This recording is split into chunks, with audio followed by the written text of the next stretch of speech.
这是一枚被磨得边角钝圆的破旧骨质头子，在岁月长河中化成粉末，被风吹散才是他的最终宿命。可就在我看到他的第一眼，就把他小心捡起，并捧回家每日擦拭。众人皆以为我疯了，但他们不知道的是，只要摇下这个头子，就有机会获得无敌修为。可我摇了整整11年，每天摇到的不是用孤独一生换取100年寿命，就是获得凡人修仙的劣质灵根。就在我绝望之时，头子一摇，近一次刷新4个顶级先天气运，甚至还有一部绝世修仙功法。但眼下我还没有灵根，只能继续苟在铁老的药草园里干苦力。铁老是玉清宗外门的炼丹师，地位特殊，外门没人敢惹他，而我不过是他手下一个最底层的奴仆。不知过了多久，药草园来了一男一女2名修士，说是奉命守护药园。铁老最近不在，据说玉清宗潜入了魔修，两人就在大门2侧的树下打坐。2年后，铁老回来了，点了我和张哥等4个人去阁楼。我注意到铁老袖中的右手在滴血，心里一沉，他该不会是要拿我们炼丹吧？我越想越慌，但不敢跑，只能硬着头皮跟进去。铁老坐在首座，淡淡开口，把手伸过来，4个人乖乖抬起右手。铁老一一摸过，最后看向张哥，就你有灵根，其他人回去。我暗暗松了口气，因为今早我刚摇了一把灵根，昨天还是4灵根，今天直接摇没了。没想到因祸得福，张哥被铁老收为徒弟，从此不再劳作，而我有系统在手，根本不需要拜师。又过了2年，铁老再次离园，守卫再次换防，张哥已经突破炼气境，我还是那个扫地的杂役，但每天我都在偷偷摇头子抽灵根。这天清晨，头子终于跳出6系顶级灵根，我深吸一口气，没有立刻点击确认，门口还有2位修士，动静太大就完了。好在系统可以开启结界，我关上房门，手指移到面板上，点击开始游戏人生，一股热流涌遍全身。我恍惚间像做了一场漫长的梦，醒来时浑身是汗，面板已经刷新成属性列表。我先看关系网，铁老厌恶1星，若你修仙必杀之。张哥无感，守卫邢红璇好感2星。邢红璇是谁？我下意识扭头，那个女修士正盯着我看，还冲我浅浅一笑。我赶紧转过头，糟了，顶级魅力值被人盯上，我是凡人，他是修士，万一他想拿我当炉鼎怎么办？入夜，等其他5个奴仆全部睡熟，我开启结界，开始传承6道轮回功，庞大的记忆灌入脑海。第1层功法传承完毕，需要培养6种属性灵力均衡发展才能筑基。我按照心法开始吐纳，不到10秒就感受到空气中的风、土、怒、水4种灵气，但火灵气和雷灵气暂时捕捉不到。系统弹出选择：1. 高调的绝世天骄，获得一把炼气境法器；2. 低调修炼，开启隐藏修为和灵根的功能。我秒选第2条。转眼到了18岁，我已经是炼气7层，和邢红璇同阶。这2年我们没有说过一句话，但他的好感度已经涨到了2星，而且他总是盯着我看，让我浑身不自在。这天我在药草园干活，邢红璇忽然起身朝我走来，其他奴仆全都看傻了。你跟我来一趟。我不敢拒绝，跟着他走进一片无人的树林，心里7上8下。邢红璇转身看我，笑了一下：小哥不用紧张，我不会为难你。我想问你，你甘心一辈子做奴仆吗？他凑到我耳边，用传音术说了一句话：帮我拿到铁老的丹谱，我带你离开玉清宗，前往魔教。你若修为有成，我们可以结为道侣。传音术，这女人是魔修，铁老不在，这里只是外门。我喊破嗓子都没人来。我快速掂量了一下，同样炼气7层，但我没有法术，没有法器，硬碰硬打不过，只能先稳住他。我装作害怕，我不知道丹谱在哪，而且还有张哥在。邢红璇满意的笑了，没关系，我可以等。他拿出一枚丹药，此丹能帮你开启灵根，先服下，算见面礼。这东西一看就是毒药，但我没法拒绝。吞入口中的瞬间，我用灵力将丹药包裹住，不让它融化，然后张嘴给他看。多谢仙子，我一定竭尽全力。邢红璇伸手摸了摸我的脸，以后把你当我夫君来培养。我被他开了好一会油才脱身，回到药草园。系统弹出选择：1. 盗取丹谱，获得邢红璇青睐，同时获得玉清宗5星仇恨； 2. 绝不听从，待邢红璇离去，可获得剑法绝指神剑。我选2，绝不听从。入夜，我吐出腹中丹药藏好，继续闷头修炼。半年后，我突破炼气8层，修出了神识。这天深夜，邢红璇的传音术突然响起，我准备把张哥引走，你现在进阁楼去找丹谱。我感知到他带着张哥从屋檐掠过，门口的男修士已经倒在树下，不知死活。我走进阁楼，开始装模作样的翻找，根本没用心。半小时后，邢红璇回来了，满身血迹。找到了吗？找不到，翻了个遍都没有。我后退时不小心撞倒一个花瓶，花瓶碎裂，丹谱赫然出现在碎片中。我愣了一下，随即装出惊喜，竟然藏在花瓶里，这老头真会藏。邢红璇冲上来抓住我的手，不愧是你，真是我的吉祥物。系统提示：邢红璇好感度升至3星。他绕过我，捡起丹谱开始翻阅。就在这时，一阵寒风从大门灌入，我被一股巨力撞飞，砸在墙上。定睛一看，是铁老。我脖子一歪，右脚一哆嗦，直接撞晕。铁老掌心贴着符纸，一掌将邢红璇打落在地，夺回丹谱。邢红璇仓皇逃走，两人冲出阁楼，我躺在地上一动不动。整整1个小时后，铁老回来了，站在我面前，一言不发地盯着我。我慢慢爬起来，揉着脑袋，装出一脸茫然。铁老，您终于回来了，那个魔女呢？铁老面无表情，她怎么跟你说的？我老老实实全交代了。铁老抓住我的手腕仔细感应，这小子没有灵根，也没有修为，莫非是我多虑了？他没好气地甩开我的手，滚回去睡觉。我如释重负，回到屋里，打开面板，系统提示：由于你没有帮助邢红璇盗取丹谱，获得剑法绝指神剑，以指为剑，灵力化剑气，凭借绝顶剑道悟性。我当晚就学会了。第二天，听说张哥死得很惨，门口的男修士也一早离开了。系统又弹出提示：邢红璇好感度升至3.5星，这女人到底什么毛病？半个月后，铁老又走了，听说他大限将至，正在到处找续命的药材。我只希望这老头死在外面，毕竟他对我的仇恨值一直挂着。2年后，我20岁，4系灵根全部修到炼气9层，但雷灵气和火灵气在药草园周围根本捕捉不到，我必须离开了。我取出系统里存着的1000块上品灵石，一路走向玉清宗山门。站住！亮出宗令，4名炼气5层的弟子拦住了我。我关闭隐藏功能，拱手道：在下韩爵，散修，炼气9层，想拜入玉清宗。4个人的态度瞬间变了。外门执事杨罗亲自赶来，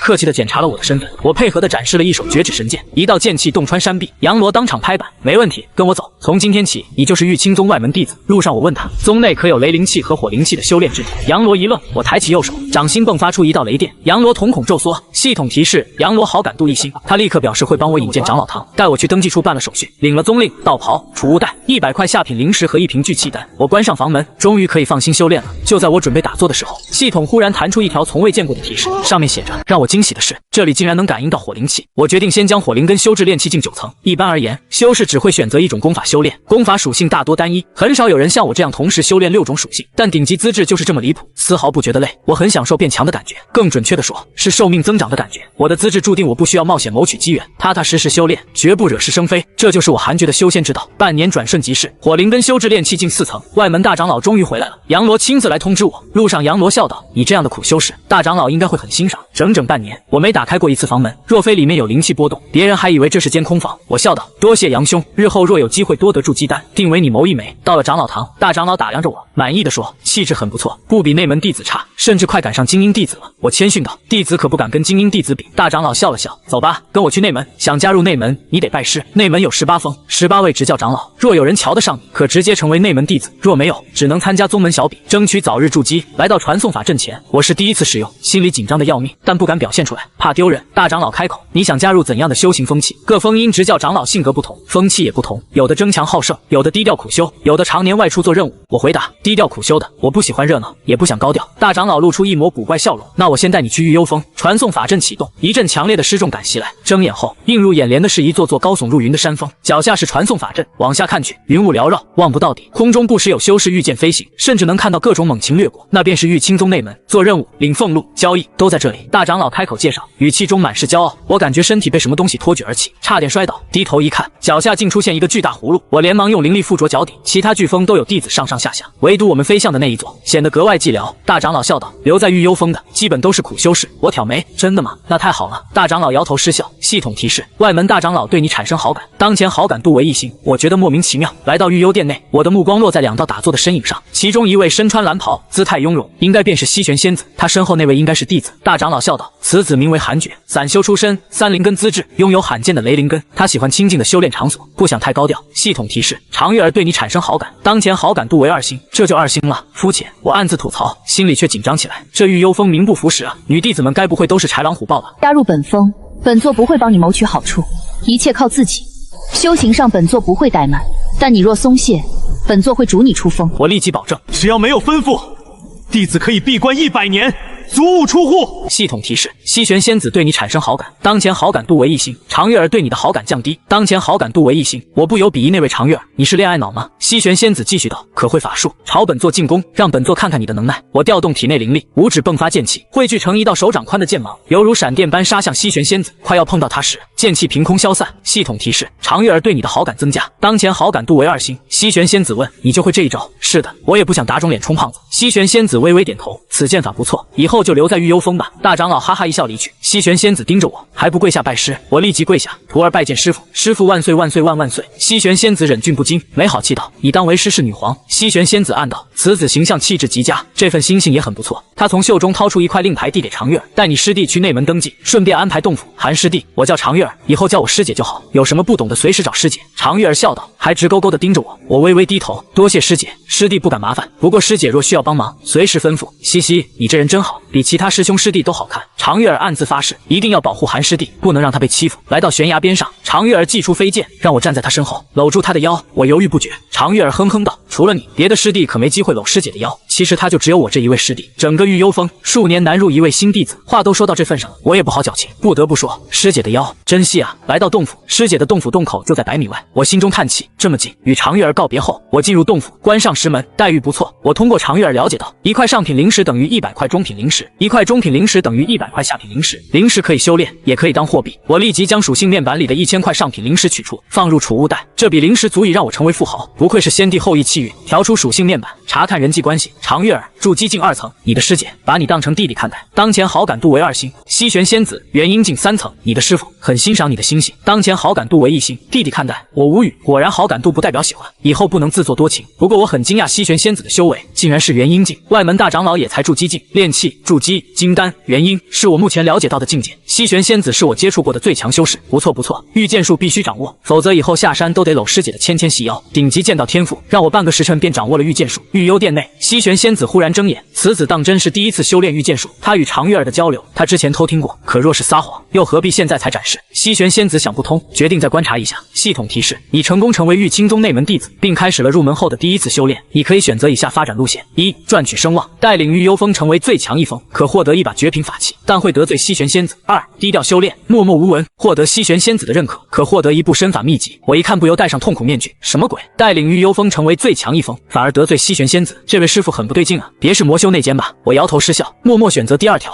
3年转瞬即逝，火灵根成功修至炼气境9层，就差雷灵气了。可在御幽峰上根本捕捉不到雷灵气，我决定去拜见师傅。师傅，徒儿有事求见。没过多久，大门打开，徒儿已将风灵根和火灵根修至炼气境9层，就差雷灵根方可筑基。望师傅指点，哪里可修行雷灵气？西玄仙子蹙眉，你要修3系灵力。是的，师傅，这条路不好走，你遇到的天劫也会比旁人更强，可以先单修一种灵气，等金丹大成后再修其他也不晚。徒儿想这样走下去，虽然难，但徒儿相信凭自己的意志能成功。徒儿愿把所有时间花在修行上。西玄仙子没有直接拒绝，说明有戏。他意味深长地看向我，内门有通往雷灵池的传送法阵，在雷灵池待1日，需要10块中品灵石。多谢师傅指点，徒儿这就去。西玄仙子笑了笑，继续闭眼修炼。来到内门城池，我随便拦住一名女弟子，这位师姐，打扰了，雷灵池在哪？对方指了个方向，我迅速溜走，不给对方搭讪的机会。有人的地方就有江湖，结交的朋友越少，麻烦就越少。找到雷灵池阁楼，我直接拿出100块上品灵石，包3年。雷灵池内热气弥漫，雷云压得很矮，感觉伸手就能摸到。不远处已有一名修士在打坐，一道冷哼声从身后传来。在雷灵池内不要乱走动，只能在池边修炼，否则被雷劈死，自己活该。我扭头看去，说话的竟然是一棵树妖，朝他点了点头，走到一旁打坐。我惊喜地发现，这里的雷灵气极为浓郁，修炼速度比其他系灵气快得多。短短1年，雷灵根成功炼至炼气境9层，但我没有离开，而是准备直接筑基。之前各系灵力已修至圆满，6系炼气圆满，直接筑基。筑基通常需要筑基丹，但那是对凡人而言。6道轮回宫第1层记载了辟劫之法，极其霸道，那便是吸收天雷，将天雷化解为雷灵力，助我增强修为。1个月后，我开始筑基，雷灵池内的雷电开始朝我疯狂聚集，不远处的修士默默拉开距离，一道道雷电如龙蛇般交织在我头顶。诡异的是，这些雷电一碰到我，便直接消失，没有造成任何伤害。树妖与修士皆是皱眉，此子修炼的是什么功法，竟然可以化解，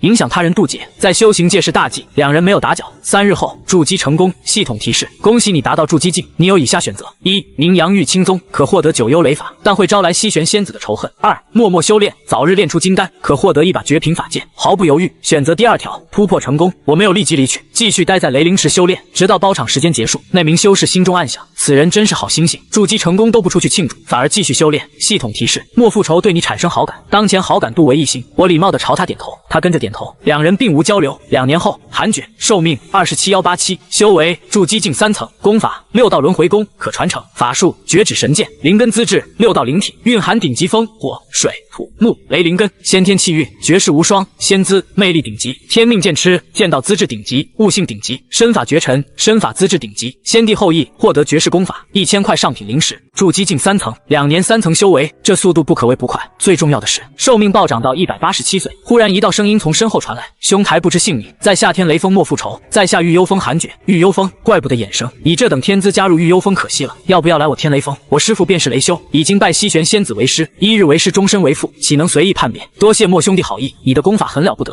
短短2年就达到筑基境3层，放眼整个内门也算佼佼者。莫兄弟过奖，在下无意与内门其他师兄弟比较。哈哈哈，聊了好一会儿，才各自离去。回到玉幽峰，我犹豫要不要去跟西玄仙子打招呼。算了，师傅也是苦修士，不要去打搅。回到洞府，点开人际关系查看，我发现右上角有一个邮件标记，还冒着红点，这婆娘真惨啊！最离谱的是，几年过去，邢红璇对我的好感度竟然还增长了。我们都没有再见面，女人心，海底针，搞不懂。我看了看，跟我产生关系的人修为都没有进步，这就很爽了。先定一个小目标，超越西玄仙子。3年后，我的火灵根修至筑基境3层，雷灵池灵气浓度更高，所以花的时间也较长。等我将土、风、水、木也修至筑基境3层，还要12年。反正我现在寿命有187年，来得及。不过若是将6系灵根都修至筑基圆满，估计也要跟寿命大限争时间。修炼6系是单系的6倍时间。我想到雷灵池，看来还是得利用这些灵池。在玉清宗内，除了雷灵池，还有其他灵池，一共有8种属性，另外2种是金、冰。玉清宗确实底蕴雄厚，这样也好，我就不用换宗门。数日后，玉幽峰忽然响起钟声，一旦敲钟，代表西玄仙子要召见所有弟子。这么多年了，还是头一次。走出洞府后，我撞见常玉儿，师弟，好久不见，你筑基了？常玉儿笑着打招呼，紧接着瞪大美目。他才筑基境2层，看不透我的修为，但能感觉到我的灵力很强。我谦虚笑道：侥幸。常玉儿暗自心惊，师弟该不会已经超越我？不行，我得抓紧时间修炼，不能被师弟比下去。系统提示：常玉儿对你的好感降低，当前好感度为1.5星。我满头问号，什么玩意？我说错话了。常玉儿笑呵呵地带着我上山，仿佛2人关系如旧。沿途我们遇到了其他玉幽峰弟子，我辈分最小，见人都得喊师兄师姐。跟我想象的不同，玉幽峰内也有其他男弟子，还不少，个个气宇轩昂，男女比例差不多。一行人来到玉幽殿大门前跪拜，我们耐心等待。期间我被其他人投来打量的目光，女弟子都朝我露出笑容，不过没有人对我产生好感。这些弟子已经苦修多年，不像常玉儿比我早加入没几年。陆续有弟子赶来，当大门打开时，我计算了一下，一共有56名弟子。最落魄的玉幽峰都有这么多弟子，别说其他峰，大多数弟子的修为都比我强，让我看不透修为。入殿后，我坐在最后，对面是常玉儿。常玉儿对我挤眉弄眼，跟小孩似的，幼稚。我悄悄竖了一个中指，常玉儿不懂这个手势，还以为是暗号，跟着朝我竖中指。西玄仙子开口，掌教刚做出决定，以后的18峰斗法，排名最后3名的3峰将各自选出10名弟子前去对抗清明魔教。这些年，清明魔教派遣奸细来算计玉清宗，掌教准备反击。我观察其他人的表情，发现没有人慌。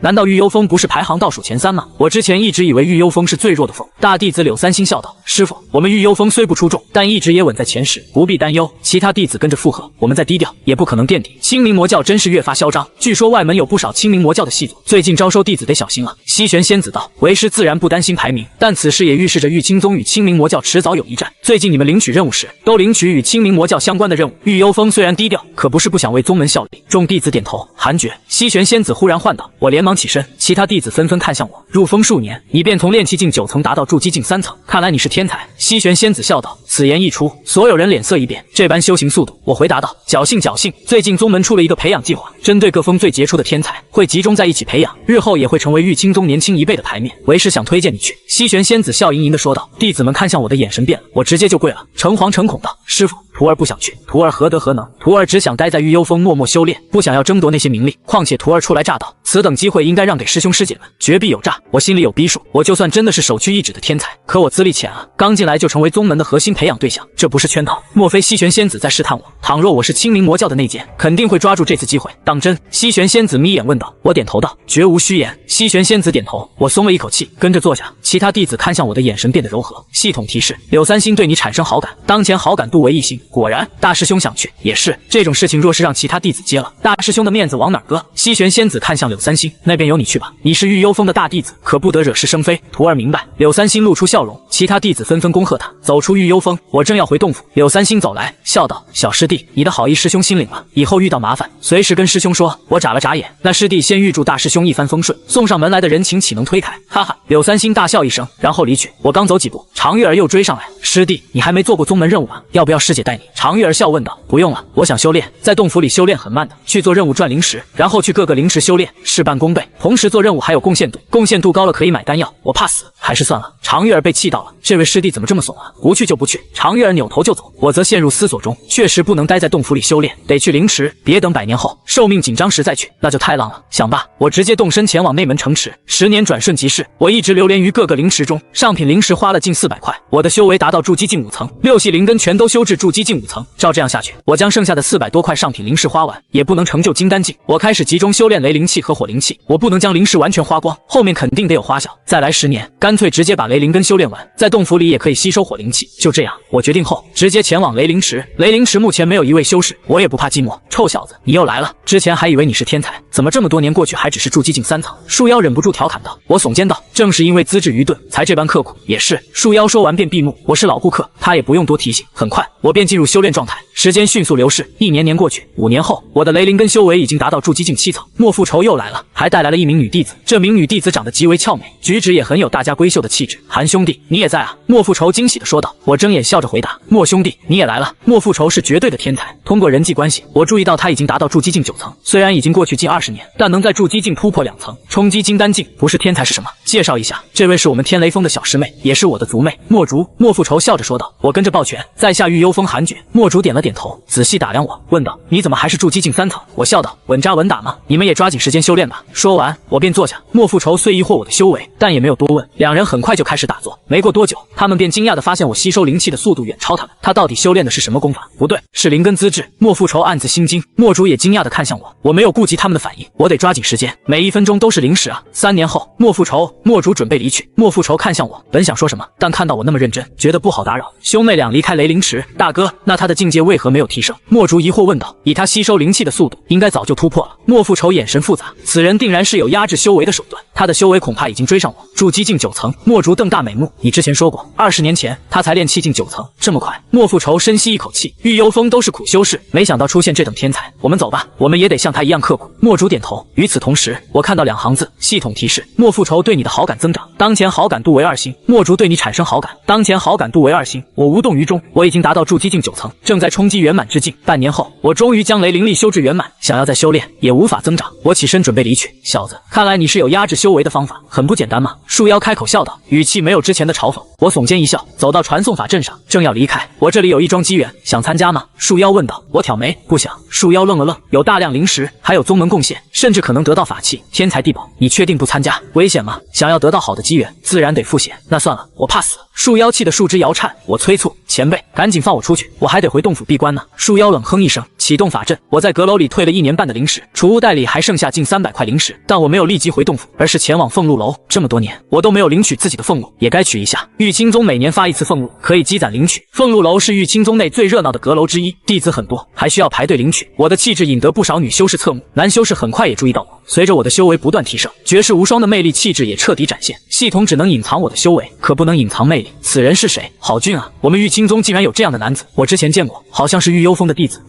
跟画中走出来的一样。玉幽峰的弟子个个都长着好皮囊啊！你们谁知道我的名字？面对周围的议论，我佯装没有注意到。领取完俸禄后，我便飞快地逃走，引得那些想要搭讪的女修遗憾不已。刚走出俸禄楼，我竟撞见莫竹。韩兄，你在这里啊？我们真有缘。莫竹惊喜道，直接凑上来挽住我的手臂，我的脸色瞬间凝固。从俸禄楼里走出来的女修们看到莫竹挽着我的臂弯，不由蹙眉。我连忙撤退一步，与莫竹保持距离。莫竹热情笑道，韩兄，正好我有一事需要你帮忙。我摇头，抱歉，我还得回去修炼。修炼什么？这是一桩大机缘。他忽然注意到我身后的女修们，觉得在这里不方便说，于是拉着我先离开此地。莫姑娘，不要拉拉扯扯，我一个女子都不怕，你身为男子还怕？师父不准我们有男女之情。呸，我们才见了第2次面，你以为我就倾心于你？莫竹的俏脸瞬间红了，他悄悄瞥了我一眼。韩兄确实长得好看，他还是第1次见到如此好看的男子。若是结为道侣，想到这里，莫竹的耳根子都红了。我注意到他的神情，大感不妙。这莫竹长得是美，但不能坏我道心。我当即往旁边挪了一步，与他保持1米距离，并肩前行。两人走到一条无人的小巷，说吧，什么事？我问道。莫竹左顾右盼，确定无人后，低声道，韩兄，你听说过李乾隆吗？没听说过。什么？你没听说过李乾隆？说正是。我没好气道，李乾隆是玉清宗100年难出的旷世绝才，据说差一点就成就化神。他的洞府位于玉清宗外的一座大山上，他在洞府里设置了不少禁制，之前一直隐藏着。最近我得到情报，他的洞府现世了，不过他的御兽在里面守护着。此御兽惧怕雷电，我们都是雷修，定然能天克他。莫竹越说越兴奋，我问道，你兄长呢？去年内门大比刚结束，他被掌教选中，特殊培养，我也找不到他。我挑挑眉，糟糕，修行过头，忘了这等大事，希望西玄仙子不要怪罪于我。真如你所说，此等洞府为何宗门没有亲自去守？我反问道。莫竹耸肩，他的洞府对宗门而言也不算多吸引人，可对于我们筑基境修士来说，这就是机缘啊。我问道，你是如何得知这一消息的？我一朋友告诉我的，这消息并没有上任务榜，有诈，绝对不能去。我立即拒绝，太危险了，我不去，劝你一句，不要去参合，否则死得很惨。说完我便转身离去。你这人，莫竹气得跺脚。不过他对我的好感度并没有下降，他反而犹豫起来，连他这样的天才都不敢去，莫非真有危险？回到御幽峰，我来到御幽殿跪拜，内门大比是大事，倘若御幽峰就只有我没去观战，那罪过就大了。进来吧，正好有事找你。西玄仙子的声音飘来，大门跟着打开。入殿后，我发现不止西玄仙子一人，常月儿与一名老者也在。等等，这老头，铁老。我愣了愣，继续前进。铁老一看到我，表情也变得精彩。此子也是御幽峰弟子，怎么可能？铁老震惊，难以置信，这位是新拜入御幽峰的弟子，以后就是你师弟，你称他为铁师弟就好。西玄仙子开口道。我点头，看向铁老，铁师弟，以后有麻烦随时找我。铁老咬牙，韩绝，你小子竟然成了内门弟子。他惊骇地发现自己看不穿我的修为，短短20多年，竟从一名凡人，修为远超他。西玄仙子并不疑惑我们认识，而是问道：你怎么仍是筑基境3层修为？筑基境3层？铁老更加震惊，他费尽千辛万苦才筑基，韩绝竟已经筑基境3层。我怕铁老搞小动作，必须增加自己在西玄仙子心里的分量，于是不再隐藏修为。师傅，徒儿已经筑基境9层，只是想低调，所以隐藏修为。此言一出，铁老和常月儿皆是瞪大眼睛。师弟，你怎么突破的这么快？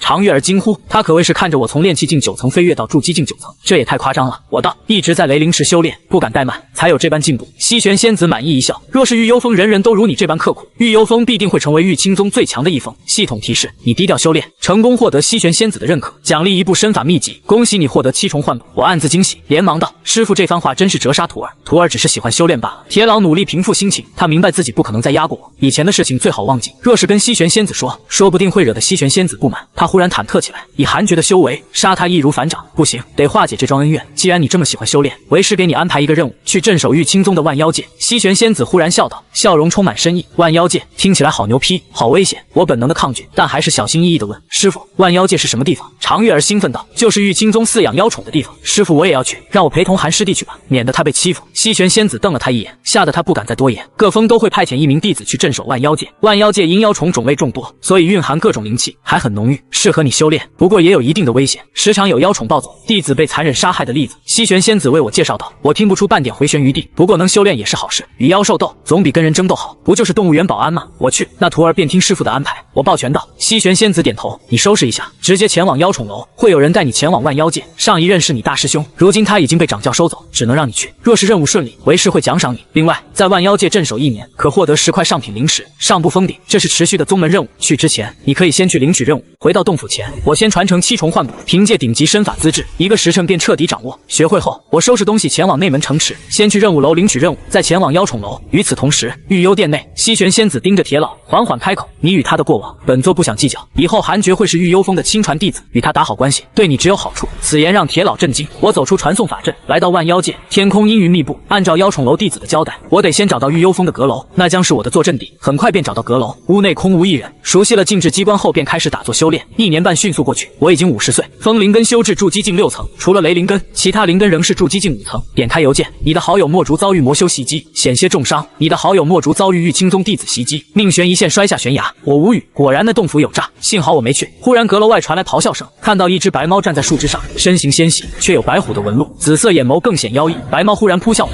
我本能施展7重幻步躲避，白猫撞上阁楼的墙壁，转身继续扑向我，我的禁制竟然没有触发，我迅速跳出去，来到空地上，白猫再次扑来，速度比先前快了数倍。我施展7重幻步，分化出7道残影包围白猫，同时抬手射出绝指神剑，白猫被击中，鲜血飞溅，它哀嚎一声，迅速窜入树林消失。我收手回到阁楼内，出一口气，幸好我提前学会了7重幻步，否则以白猫的速度，之前的我还真不是对手。另一座宫殿内，18峰的执教长老齐聚于此，掌教不在，其中一名天雷峰的执教长老道雷老先开口：最近万妖界的妖兽暴动，得由我们来调查。长老们七嘴八舌开始讨论，西玄仙子静静地坐着，没有插嘴。讨论了好一会儿，最终各峰决定再派遣2名弟子进入万妖界。长老们各自离去，西玄仙子准备离开时，道雷老仙忽然叫住他，眯眼问：你是不是知道掌教带着那18名核心弟子去了哪里？西玄仙子没有回答。倘若长老之中真有内奸，你我师出一脉，我能信任的只有师妹你我可得联手。西玄仙子回答：那是自然。距离白猫离去2年以后，我的武系灵力全都达到筑基境6层，稳扎稳打，距离金丹境，我算是已经迈过半程。小友，你这是把万妖界当成修炼之地。一道戏谑的声音传来，我睁眼看去，发现门口出现一名老者，我竟然没有察觉到对方的靠近。我皱眉问：阁下是谁？红鼻子老者笑道：我跟你一样，是御青宗弟子，来镇守万妖界。他打量着我，筑基境3层，可你修炼的吐纳速度绝非筑基境3 3层，你估计都已经达到筑基境9层了吧？我不由警惕，能这样直接看穿我修为的人，我还是第一次遇到。红鼻子老者问：你不必紧张，是你主动来的，还是你师父派你来的？我回答：我师父西玄仙子派我来的。系统提示：李青子对你产生好感，当前好感度为1星。我连忙调出属性列表，查看人际关系。李青子，元婴境8层，玉清宗掌教，爱慕西玄仙子，当前好感度为1星。玉清宗掌教，那不就是宗主吗？这个逼竟然还喜欢我师父！一想到李青子与西玄仙子在一起的画面，我就恶喊：你师父可有交代给你任务？李青子问。我回答：就算有，我岂能告诉你？李青子笑眯眯道：不能告诉别人的任务，那你跟我来吧。你惹到麻烦了，看在你师父的面子上，我可以帮你解决。我疑惑的起身跟上去。身为玉清宗掌教，李青子应该不会害我。接着我们走入树林里，李青子双手背在腰后笑问：知道我为何会来这里？我摇摇头：你附近的妖兽越来越多，有暴动的趋势。关键是这些妖兽目前很安分，仿佛是在潜伏，能号令这么多妖兽，必定是妖王所为。你估计招惹了虎心白龙，这小家伙的父亲是赫赫有名的妖王，他天生蕴含妖王血脉，他召集这么多妖兽，只能是对付你。听完李青子的话，我不由想到2年前的白猫，莫非那便是虎心白龙？我将之前的经历讲给对方听，李青子听了诧异地问：你的身法竟然比虎心白龙快？系统提示：李青子对你的好感增长，当前好感度为1.5星。我挑眉，我习得了一种身法，比他快也正常。李青子心里顿时平衡了。在李青子的带领下，我来到一条悬崖前，低头望去，只见下方遍地是妖兽的身影，妖兽个个长得恐怖，我第一次看到这样的画面，脸色煞白。我大概数了一下，少说也有上千头妖兽，要是全都席卷我所在的阁楼，肯定能轻松踏平。我只能逃。我的目光落在一块大石头上，2年前的那只白猫躺在上面酣睡，我运气也太好了，直接就撞见了小妖王。前辈，你说要帮我解决，是要杀了他吗？李青子瞪了我一眼，这头虎心白龙潜力极大，杀了他，宗门不得找我麻烦。闻言我郁闷，那怎么解决？李青子捏着胡子笑道：你去降服他。我一听掉头就走，李青子连忙按住我的肩膀：臭小子，你走什么走？师妹怎么收了这样一位徒弟？接着李青子认真说：我会施展阵法，将他们困在这里，最多5年。5年内你要是能降服虎心白龙，我奖励你玉清宗绝学。系统提示：面对玉清宗掌教李青子的任务，你有以下选择：1. 接受任务，拼尽全力降服虎心白龙，可获得李青子的绝学奖励妖王的仇恨度、清明魔教的关注。2. 拒绝任务，回去继续修炼，可获得1部剑法秘籍，李青子好感度降低，妖王的仇恨、清明魔教的关注。我差点炸了，我立即组织语言：前辈，算了，你还是找别人吧，我实在是怕，我只想安心的修炼。李青子愣住了，他皱眉：我可以传授你玉清宗的至高功法玉清诀。我仍是摇头。系统提示：李青子对你的好感降低，当前好感度为0.5星。李青子哼道：那你滚吧。我心里迅速逃走。李青子叹息一声，莫非师妹安排的那人不是他？回到阁楼里，我选择了第2项。系统提示：你拒绝了李青子的任务，获得1部剑法秘籍，恭喜你获得绝世剑法三清绝影剑。绝世剑法终于来了，绝指神剑虽不错，但杀伤范围有限，若是面对妖兽大举入侵，很难招架得住。半个时辰后，我才开始传承此剑法。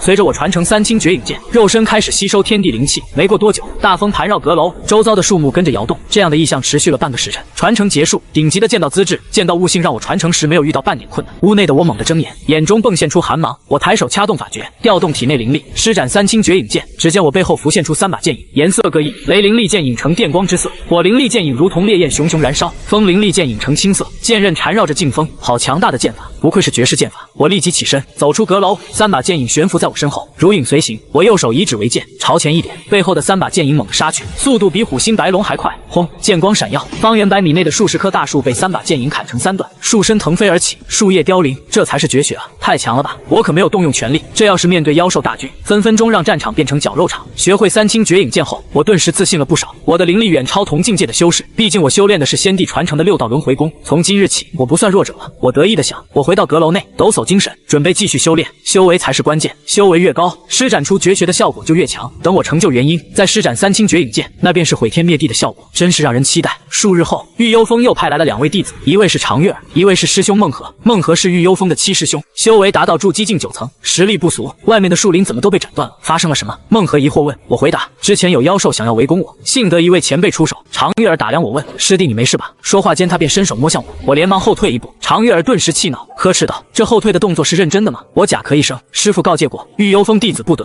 哼，你想得美，师姐只是关心你。孟和看得摇头失笑，他并不觉得奇怪。我虽然低调，但我的相貌已经传开，内门许多女修都在讨论玉幽峰有一位容貌绝世的男弟子。孟和听说后便明白是我，别说玉幽峰，放眼整个内门也找不出比我更俊美的男弟子。常月儿长得不错，但距离宗门内一流相貌还是有一定的距离。我师弟不愁没道侣啊，师父怕你有危险，派我们来帮你。据说清明魔教可能已经潜入万妖界，我们得多加小心。孟和提醒道。怪不不得我若是收服虎心白龙，会得到青灵魔教的关注。原来万妖界已经被青灵魔教潜入，或许这便是李青子来万妖界的原因。我忽然想离开万妖界，师妹先休息吧，师兄出去看看。孟和丢下这句话便走出阁楼，我走到一旁，继续打坐修炼，不给常玉儿搭讪的机会。常玉儿撇嘴，也开始修炼。自从知晓我已经筑基境9层后，他就受了刺激，平日里都在闭关修炼。不过关于我的修为，西玄仙子让他不得传扬出去，所以玉幽峰的其他弟子都不知我的修为。2日后，孟和才回来，他略微有些狼狈。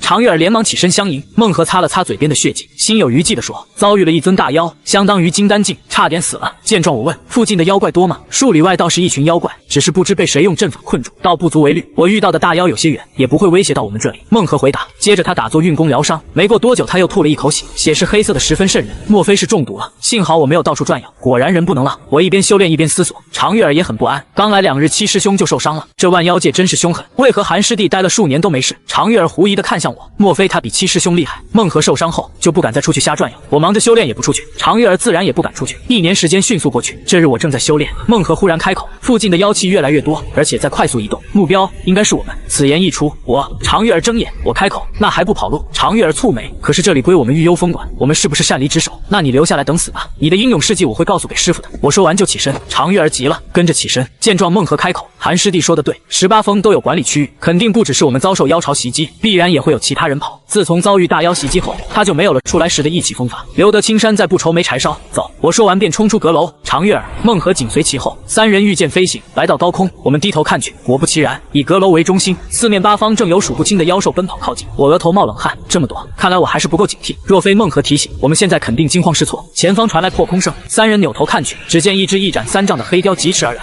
他身上的羽毛好似一根根金属利剑，小心！孟和立即出手，手中拿出一张符纸，快速念法咒，符纸之中射出3团火焰，迎面冲向黑雕。黑雕迅速闪避，在高空中绕了一个大圈，继续扑向我们3人。与此同时，又有其他妖禽袭杀而来。我扫了一眼，一共有7只，速度都很快。常玉儿吓得俏脸煞白，握着法器的手都在颤抖。孟和也被吓到，大声叫道：“我们分开逃！”其实分开就是想单独跑。孟和掉头就跑，施展法术化为一阵风，逃得极快。常玉儿不知所措，他还是第一次遇到如此危急的时刻。眼瞧着7只妖禽袭杀而来，我当即施展3清绝影剑，3道剑影迅速凝聚而出，飞掠而去。常玉儿只觉得眼前剑光一闪，7只妖禽便被斩为好几段，当场死去。他瞪大眼睛，难以置信地看向身旁的我。我长发随风飘动，眼神冷厉，散发着一种令人敬畏的气势。系统提示：常玉儿对你的好感增长，当前好感度为4星。糟糕！我扭头看去，发现常玉儿看向我的目光在放光。孟和已经逃之夭夭，不见踪影。常玉儿兴奋道：“韩师弟，原来你这么厉害！”我严肃道：“师姐，此事可不能说出去，我还想低调修炼。若是我的实力暴露，说不定就要成为核心弟子，到时候师姐想见我都难。”常玉儿一听，连忙点头。说话间，我俯冲而下，常玉儿连忙追上去：“师弟，你想干什么？”我回答：“妖兽身上不是有很多值钱的材料吗？我得收集一下。”刚才的出手让我忽然意识到自己有点猛，妖兽并没有我想象中那么强。这个念头一出现，我顿时轻松，整个人都充满自信。哦，对哦，师弟，我学过解剖妖兽，我来帮你，就当报恩。常玉儿积极地说。我想了想，点头同意。2个人手脚也能快点，大概过去5分钟，2人将7具妖兽尸骨收刮干净，迅速离去。一路上，常玉儿很兴奋，不过提起孟和，他就咬牙切齿：“七师兄太过分了，不对，他不配当我们的七师兄。等我回去，一定要跟师傅告状，希望他死在妖兽嘴里。”师弟，接下来我们去哪儿？我也很犹豫，真的太危险了，算了，回去吧，大不了给师傅跪地认错。我认真道，虽然寻常的妖兽伤不了我，但万一出现妖王和青灵魔教呢？接着2人朝着传送法阵赶去，没过多久，我们便找到离开的传送法阵。传送法阵前聚集着10数名修士，孟和也在其中。一看到我，常玉儿、孟和愣了愣，连忙挂上惊喜的笑容，道：“师弟师妹，你们竟然还活着，太好了！”常玉儿气得咬牙切齿，想要骂孟和，我抬手示意他不要多说。忽然我瞧见莫复仇，韩兄弟，你怎么在这里？莫复仇笑问：“师父安排我来的。对了，你妹妹莫竹遇到麻烦了，她去李乾隆的洞府寻宝，虽然我劝过她不要去，但她还是去了。”我开口说完，我和常玉儿走到传送法阵上，我们拿出灵石，启动法阵离去。回到内门，我和常玉儿先去贩卖妖兽材料，内门有专门收购、贩卖妖兽材料的地方。让我惊喜的是，这些材料竟然卖了397块上品灵石，没想到杀妖兽这么赚钱。我兴奋道，我忽然想掉头回去继续杀妖兽。常玉儿连忙拦住我，低声道：“师弟，别想了，万妖界可是宗门专门培养的小天地，里面的妖兽价值都不差。正常情况下，弟子不得残杀里面的妖兽。这一次情况特殊，我们或许不会被追究，但下一次绝对会很麻烦。”我一听，看来是自己想多了，还是老老实实闭关挂机吧。后来我们回到玉幽峰，先去拜访西玄仙子。大门打开后，2人入殿跪拜：“你们怎么回来了？”西玄仙子蹙眉问。我回答：“我发现万妖界很危险，有妖王，有魔教，我们之前遭遇了妖兽袭击，我还得罪了妖王之子，在里面真的混不下去了。师傅，你就责罚我吧，我愿意面壁思过100年。”西玄仙子无语，常玉儿表情古怪地看向我， 100年太狠了吧？要是100年内你不得修炼，怎么样？西玄仙子问。我的脸色瞬间凝固。常月儿适时的开口：师傅，我们被妖兽袭击，七师兄孟和丢下我们就跑了。提起此事，他就怒火中烧。然而西玄仙子却没有动怒，仍平静道：你七师兄只是没有救你们，说到底还是你们太弱，你总不能让你七师兄留下来跟你们一起等死吧？这常月儿欲言又止，无言以对。虽然很无情，但这确实是事实。孟和并没有伤害我们，只是想自保。西玄仙子道：月儿，你先退下吧。常月儿看了一眼我，然后行礼离去。待大殿只剩下我、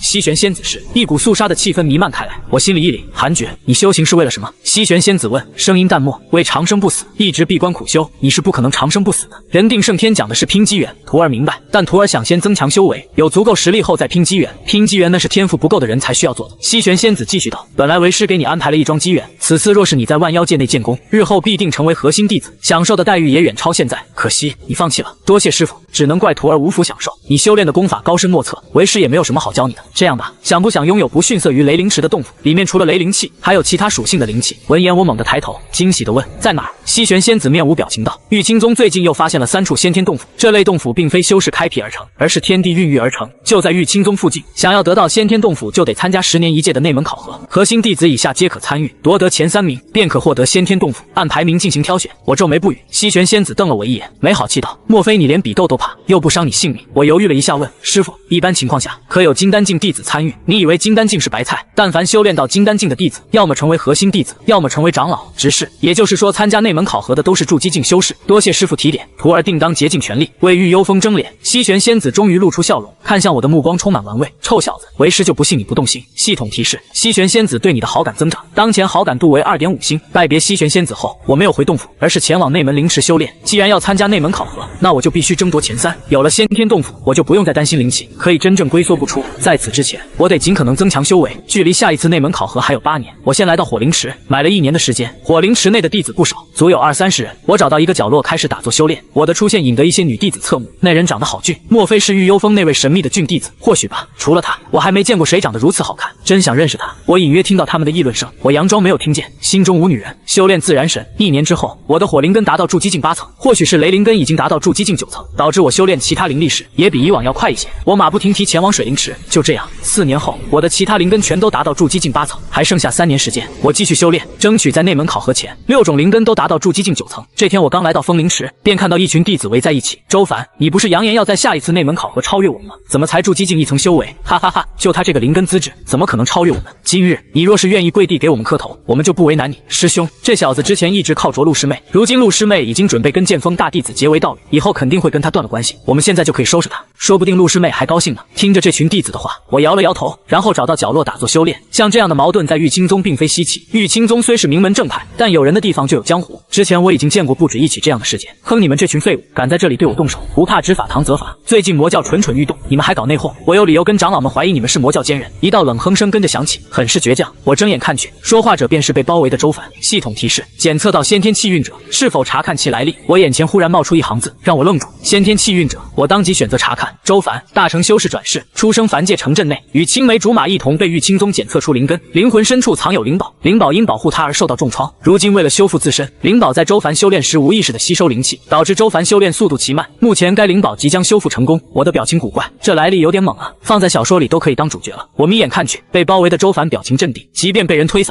也丝毫不动怒。虽然长得不帅，但给人一种很坚定、隐忍的成熟气质。要不要帮这位主角？帮锤子！我直接闭目。周凡来历再牛逼，也跟我无关。相反，周围有这样的先天气运者，我反而更想抓紧时间修炼。我的目标是长生不死，无敌。待我无敌时，再随心所欲。当下能不惹事，尽量不惹事。那群弟子骂了周凡一会儿，最终被周凡吓退，不敢动手。在这里都是花了钱的，再耽误下去，他们也吃亏。风灵池陷入平静中。1年后，我的风灵根达到筑基境9层，我起身离去，来到风灵池阁楼。好巧不巧，我又遇见周凡。周凡正与一名相貌美丽的青衣女子交谈。我注意到周凡袖中的双手紧握成拳，明显在克制情绪。青衣女子神情平静，很快便转身离去。周凡站在原地，肩膀都在颤抖。我大概能猜到发生了什么，我抬步走去，与周凡擦肩而过。周凡还在愤怒，瞥见我的身影，他不由皱眉。站住！周凡开口喝道。此言一出，周围来往的弟子纷纷停下来，我则没有停，快步走出阁楼，准备前往其他灵池。周凡忽然拦在我面前，我挑眉问道：这位兄台有事？你便是韩绝？是的，你认识我？在夏天雷锋周凡，经常听文墨师兄提起你，说你必定是玉清宗未来的大能修士。我汗颜，言，没想到莫复仇到处催我。我礼貌地问道：“你找我有事？”周凡一脸纠结，深吸一口气道：“我听闻你很受女子喜爱，墨竹师妹提起你时也满眼桃花，我想请问我该如何追求心上人？”我一脸问号，什么鬼？老子还以为你要跟我斗法呢。我认真道：“我辈修士岂能为儿女之情沉沦？女子算什么？若得大道，天下归心。你想要什么，自然便能得到什么。你看我何曾跟女子走得近？”丢下这番话，我便晃过周凡，快步离去。傻子，你那相貌能跟我比？我心中吐槽。周凡瞳孔一缩，震惊地看向我的背影，好快的身法，此人果然厉害。周凡暗自想到，旋即他开始琢磨我的话。莫复仇曾说过，我的修炼意志绝对是他平生所见第一人。系统提示：周凡对你产生好感，当前好感度为1星。我看到这行字，暗觉莫名其妙。我能感觉到周凡在尾随自己，但我没有放在心上。接下来1年，我待在火灵池内，将灵根修为提升到筑基境9层。周凡已离去2月，离开时他一脸不甘心，我估计他没灵使了。才履法地，这厮没才没履，真惨啊！我动身前往木灵池，用1年时间将木灵根修至筑基境9层。至此，我的灵根只剩下水，土还在筑基境8层。我很满意自己的修为进度。内门考核也要开始了，我回到洞府等待。刚回去不到半月，御幽峰的钟声响起，所有弟子齐聚御幽殿门前，大门上挂着一块大木牌，上面记载着弟子们的斗法地点、时间。第1日，所有人都得参与斗法。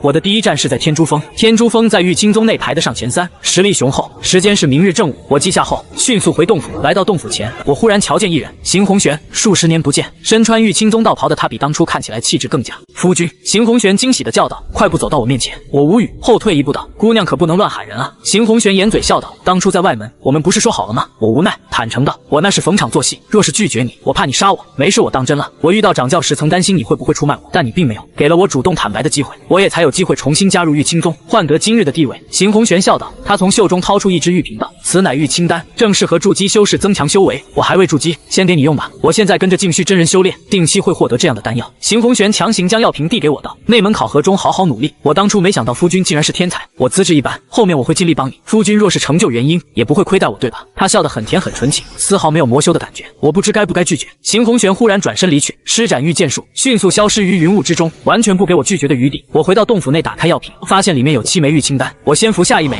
惊喜地发现1枚玉清丹蕴含的灵气极为庞大。我赶忙运功炼化，半个时辰后，我彻底炼化完药力，转化为水灵力，胜过至少半月修行之功。以我的资质，半月修行之功相当于常人数载修行。此丹如此厉害，这就是核心弟子的待遇。我暗自心惊，我忽然觉得邢红玄对自己的情有点重，同时我很纳闷，仅仅是提供清明魔教对万妖界的行动计划，就能让他有如此待遇？邢红玄之前也不过是炼气修士，在玉清宗外门活跃，是如何打探到清明魔教的机密？看来他的身份远非我想象中那么简单。我没有多想，继续服用玉清丹。3枚丹药后，我的水灵根成功达到筑基境9层。我将剩下的玉清丹全都转化为土灵力，成功达到筑基境9层。至此，6系灵根全都达到筑基境9层。我神识往外扫去，此时已经是深夜。好霸道的玉清丹，怪不得炼丹师的地位如此崇高。我默默想到，突然对丹药有了想法。主峰的一座幽暗的大殿内，邢红玄坐在一名老道尼面前。此老道尼正是净虚真人。你将玉清丹给玉幽峰的那小子，你不后悔吗？净虚真人问道。邢红玄轻声道：“不后悔，徒儿已身陷情网，就因为他长了一副好皮囊，还不够吗？他的相貌确实出众，为师平生所见，也没有一位男子比他更好看，只是光凭长相便让你鼎力相助，为师觉得不值。他资质也很出众，我见到他时，他还没有修炼。我听长教说，他如今已经是筑基境9层。”净虚真人蹙眉，陷入深思中。这等天赋确实，他疑惑问道：“为何这么多年，为师没有听说过他？”邢红玄回答道：“长教说他很低调，自从入内门后一直忙着闭关修炼。之前长教还想给他机缘，但他以怕死为由拒绝。”净虚真人戏谑道：“若是怕死，怎能有这般经历？看来他很坚定，也对自己很自信。”邢红玄点头，想起我那张俊美至极的脸庞，他的脸色就有些绯红。看来为师也得多关注他。净虚真人似笑非笑道：“正午，我动身前往天珠峰，我站在飞剑上一脸纠结，今日要怎么演？不能表现得太强势。6系灵根筑基9层修为，再加上绝世剑法，我还真没将内门弟子放在眼里。我打听过，参加内门考核的弟子修为最高也才筑基境9层，更高修为的弟子早已出师，或者成为亲传弟子、精英弟子、核心弟子，不需要内门考核的奖励。同等修为，我觉得自己不可能输。”系统提示：检测到玉清宗内门考核即将开始，你有以下选择：1. 高调获胜，名震内门，可获得1000块上品灵石；2. 低调获得前3，尽量降低影响，可获得1件灵宝。灵宝，我眼睛冒光，我之前听说过，灵宝比法器更为强大，每一次的选择都有低调一项，看来与我最初选择的发展之路有关。我就喜欢这样，扮猪吃老虎，不对，狗到天下无敌。我要当玉清宗的扫地僧，我无法直接选择第2个选项，得内门考核结束才能评定。我抖擞精神，加速飞向天珠峰。到了天珠峰，数十位弟子围着一座斗法台，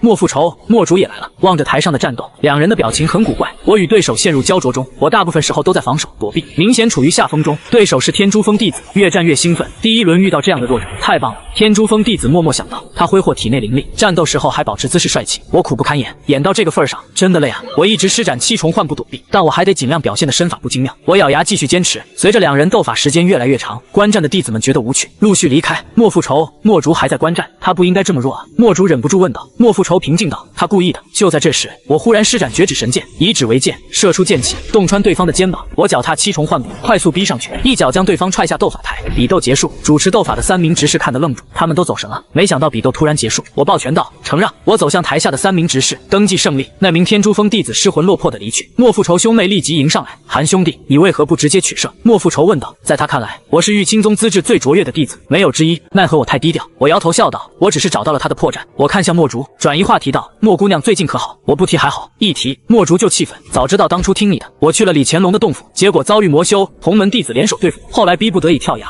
幸得一名前辈出手相助。”墨竹骂道，十分愤慨。我问道：“那前辈是谁？”我也不清楚，他就向我后边离去，可能是玉清宗的某位高人吧。话题到此为止，我向兄妹俩告辞，迅速离去。墨竹望着我离去的背影，郁闷道：“大哥，我怎么觉得他好像很避讳我，不想与我多聊聊？”莫复仇笑道：“你的心思太明显了。韩兄弟是苦修士，不希望被儿女之情牵绊了修行的脚步。一直苦修，人生还有意思吗？每个人的追求不同，他追求的是长生，是大道。”回到洞府，我继续修炼九龙除魔印。先前的斗法，我只是凭借着七重幻步躲避，所以没有消耗太多的体力。往后几日，我皆是如此，每次都耗得围观者走光后才击败对手，手下败将们可不好意思提。于是我一路过关斩将，但名气一直不显。值得一提的是，大成境修士转世的周凡突然崛起，他接连胜利，杀入前10，整个内门都在讨论他，只因他要跟剑锋大弟子抢夺道路，许多人都瞧不起他，觉得他在痴心妄想。不过剑锋大弟子并没有参与内门考核，他当众发话，若是周凡能杀入前3，他便同意以道侣为条件与周凡公开比斗。此事在内门闹得沸沸扬扬，我听闻后并不感兴趣，这样的剧情我在小说里看太多了。这一夜，我在洞府里修炼九龙除魔印，之前的比斗中，我还未曾使用过这一招，但随着这几天的修炼，九龙除魔印已经得心应手，我可以在1秒内施展出此法术。大多数法术施展时要掐动法诀，催动心法，并非像武功一样直接打出来。不过随着熟练度的增长，迟早也能直接打出来。呼呼，洞府外传来风声，起初我没有在意，可没过多久，我莫名的不安，我连忙停下来，将神识蔓延出去。洞府外的空地并没有人，也没有妖兽、野兽、鸟禽。弯月下，玉幽峰竟然显得十分阴森，怎么回事？我皱眉，外面的树木都没有摇动，说明没有风，可为何我还能听到风声？莫非是撞邪了？我背脊冒寒气，重生数10年，我还是头一次遇到这样的情况。有妖，有修士，有鬼也正常。我紧张，屏气凝神，倘若真是鬼怪，西玄仙子都没有发现，那得多强！妖魔鬼怪快离开！妖魔鬼怪快离开！我在心中念着。就在这时，我忽然瞧见洞府石门的缝隙冒出一缕缕黑气，朝着洞内飞来。我二话不说，抬手就是一记九龙除魔印，一道金色玉玺以横放姿态撞去，直接震散黑气，将石门撞倒。我定睛看去，那些被打散的黑气竟然又在凝聚。我快步上去，再次施展九龙除魔印。我站在黑气前，一掌一掌的打下，直接在地面上打出一个大坑，旁边的洞壁跟着裂开。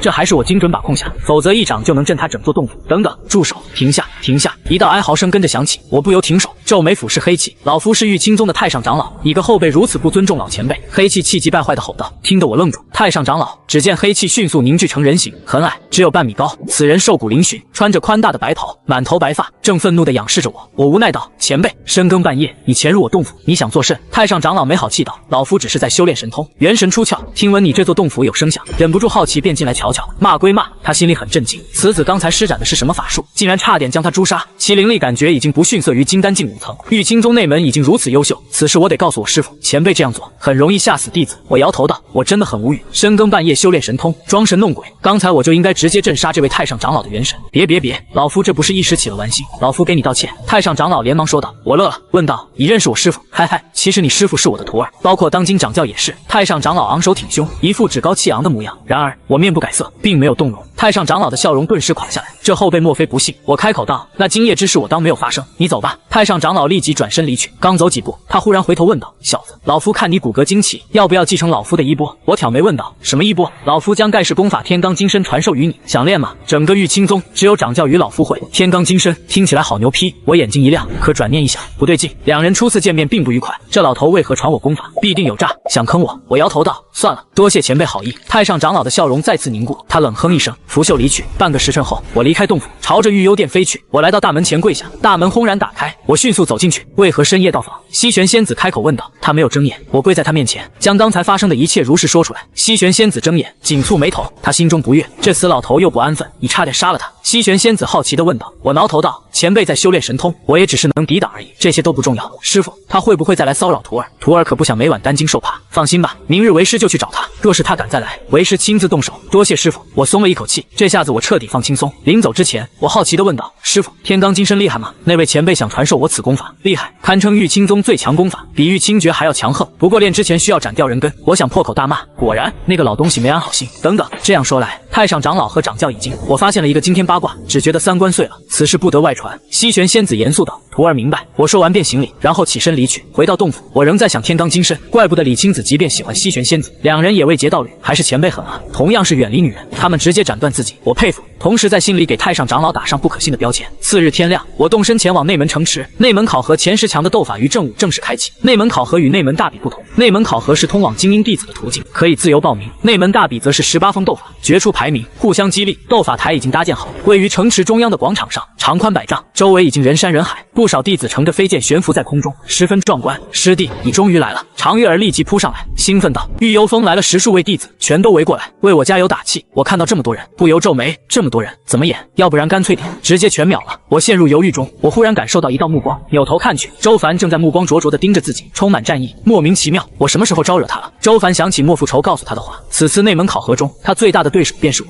莫复仇说我一直隐藏着实力，已经不逊色于精英弟子。正因如此，周凡一直拿我当假想敌，他很不理解我，资质卓越，相貌惊艳，为何这般低调？听说墨竹看上了我，但我一直躲避，我越低调，周凡就越心酸。这时，墨竹忽然来到我面前，兴奋道：“韩兄，我相信你一定能夺下第一。”常月儿警惕道：“你谁啊？”墨竹看向他，两女皆看对方不爽。我看到他们即将爆发矛盾，大感不妙。夫君，一道笑声传来，我扭头看去，邢红玄竟然来了。常月儿、墨竹齐齐扭头看去，糟糕，火星撞地球！我立即转身离去，远离是非之地。三女却没有跟上去，而是走到一起，开始针锋相对。周围的御幽峰弟子则很羡慕我，长得好看就是有恃无恐啊！这么多美貌师妹赶着送上门，他还不在意。遭天谴。正午，内门考核正式开始。此次主持内门考核的是天雷峰的道雷老仙，另外17峰的执教长老都没来，来的都是普通长老、执事、堂主等。观战的内门弟子，凡人奴仆超过2000人。内门弟子虽不算众多，但在内门城池里有不少凡人奴仆。第一场斗法便是我上台，我听到自己被叫名字后，立即上台。御幽峰韩卷对战天雷峰周凡，周凡之名一出，台下沸沸扬扬。最近，周凡是内门中最出名的弟子，他堪称是废柴逆袭，据说手里有一法宝，见人秒人，战无不胜，势头极为迅猛。周凡抱拳笑道：“韩兄，此次你可得尽全力。”接着他抬起右手，掌心之中冒出一座黑色小钟，附近一座阁楼上，长老、执事们皆是皱眉。他们早就听说周凡有一法宝很强，据说此宝还是周凡的半生法宝。何为半生法宝？便是随着人一同诞生。一般而言，半生法宝都是先祖的，这类人即便资质不行，有先祖气运庇护，成就都不会低。今日一见此宝，他们都觉得了不得。周凡在此次内门考核中或许真能夺得第一。看到周凡如此自信，我决定动真格的，在周凡没有展现出强大实力前将其击败，这样影响力就不会大。否则，周凡要是表现得足够强，我再将其击败，想低调都不行。这么多人观战，我不可能拖到所有人都离开。想罢，我抬步走向周凡。墨竹脸色凝重道：“周凡的半生法宝很强，因为此宝，师父破例将他收为亲传弟子。”常月儿不屑道：“跟我韩师弟比，他差得远。”邢红玄没有开口，美目紧紧盯着我。周凡一脸自信笑容，不过看到我径直向自己走来，他还是莫名的心慌，因为他听莫复仇经常吹我，久而久之，他就觉得我很强。今日我便要击败他，一飞冲天。你看好了，我要让你后悔，让你明白你看走眼了。周凡默默想到，一想到那张笑靥如花的俏脸，他就火大。他举起黑色小钟，准备展现出自己的锋芒。他面露疯狂笑容，天骄又如何？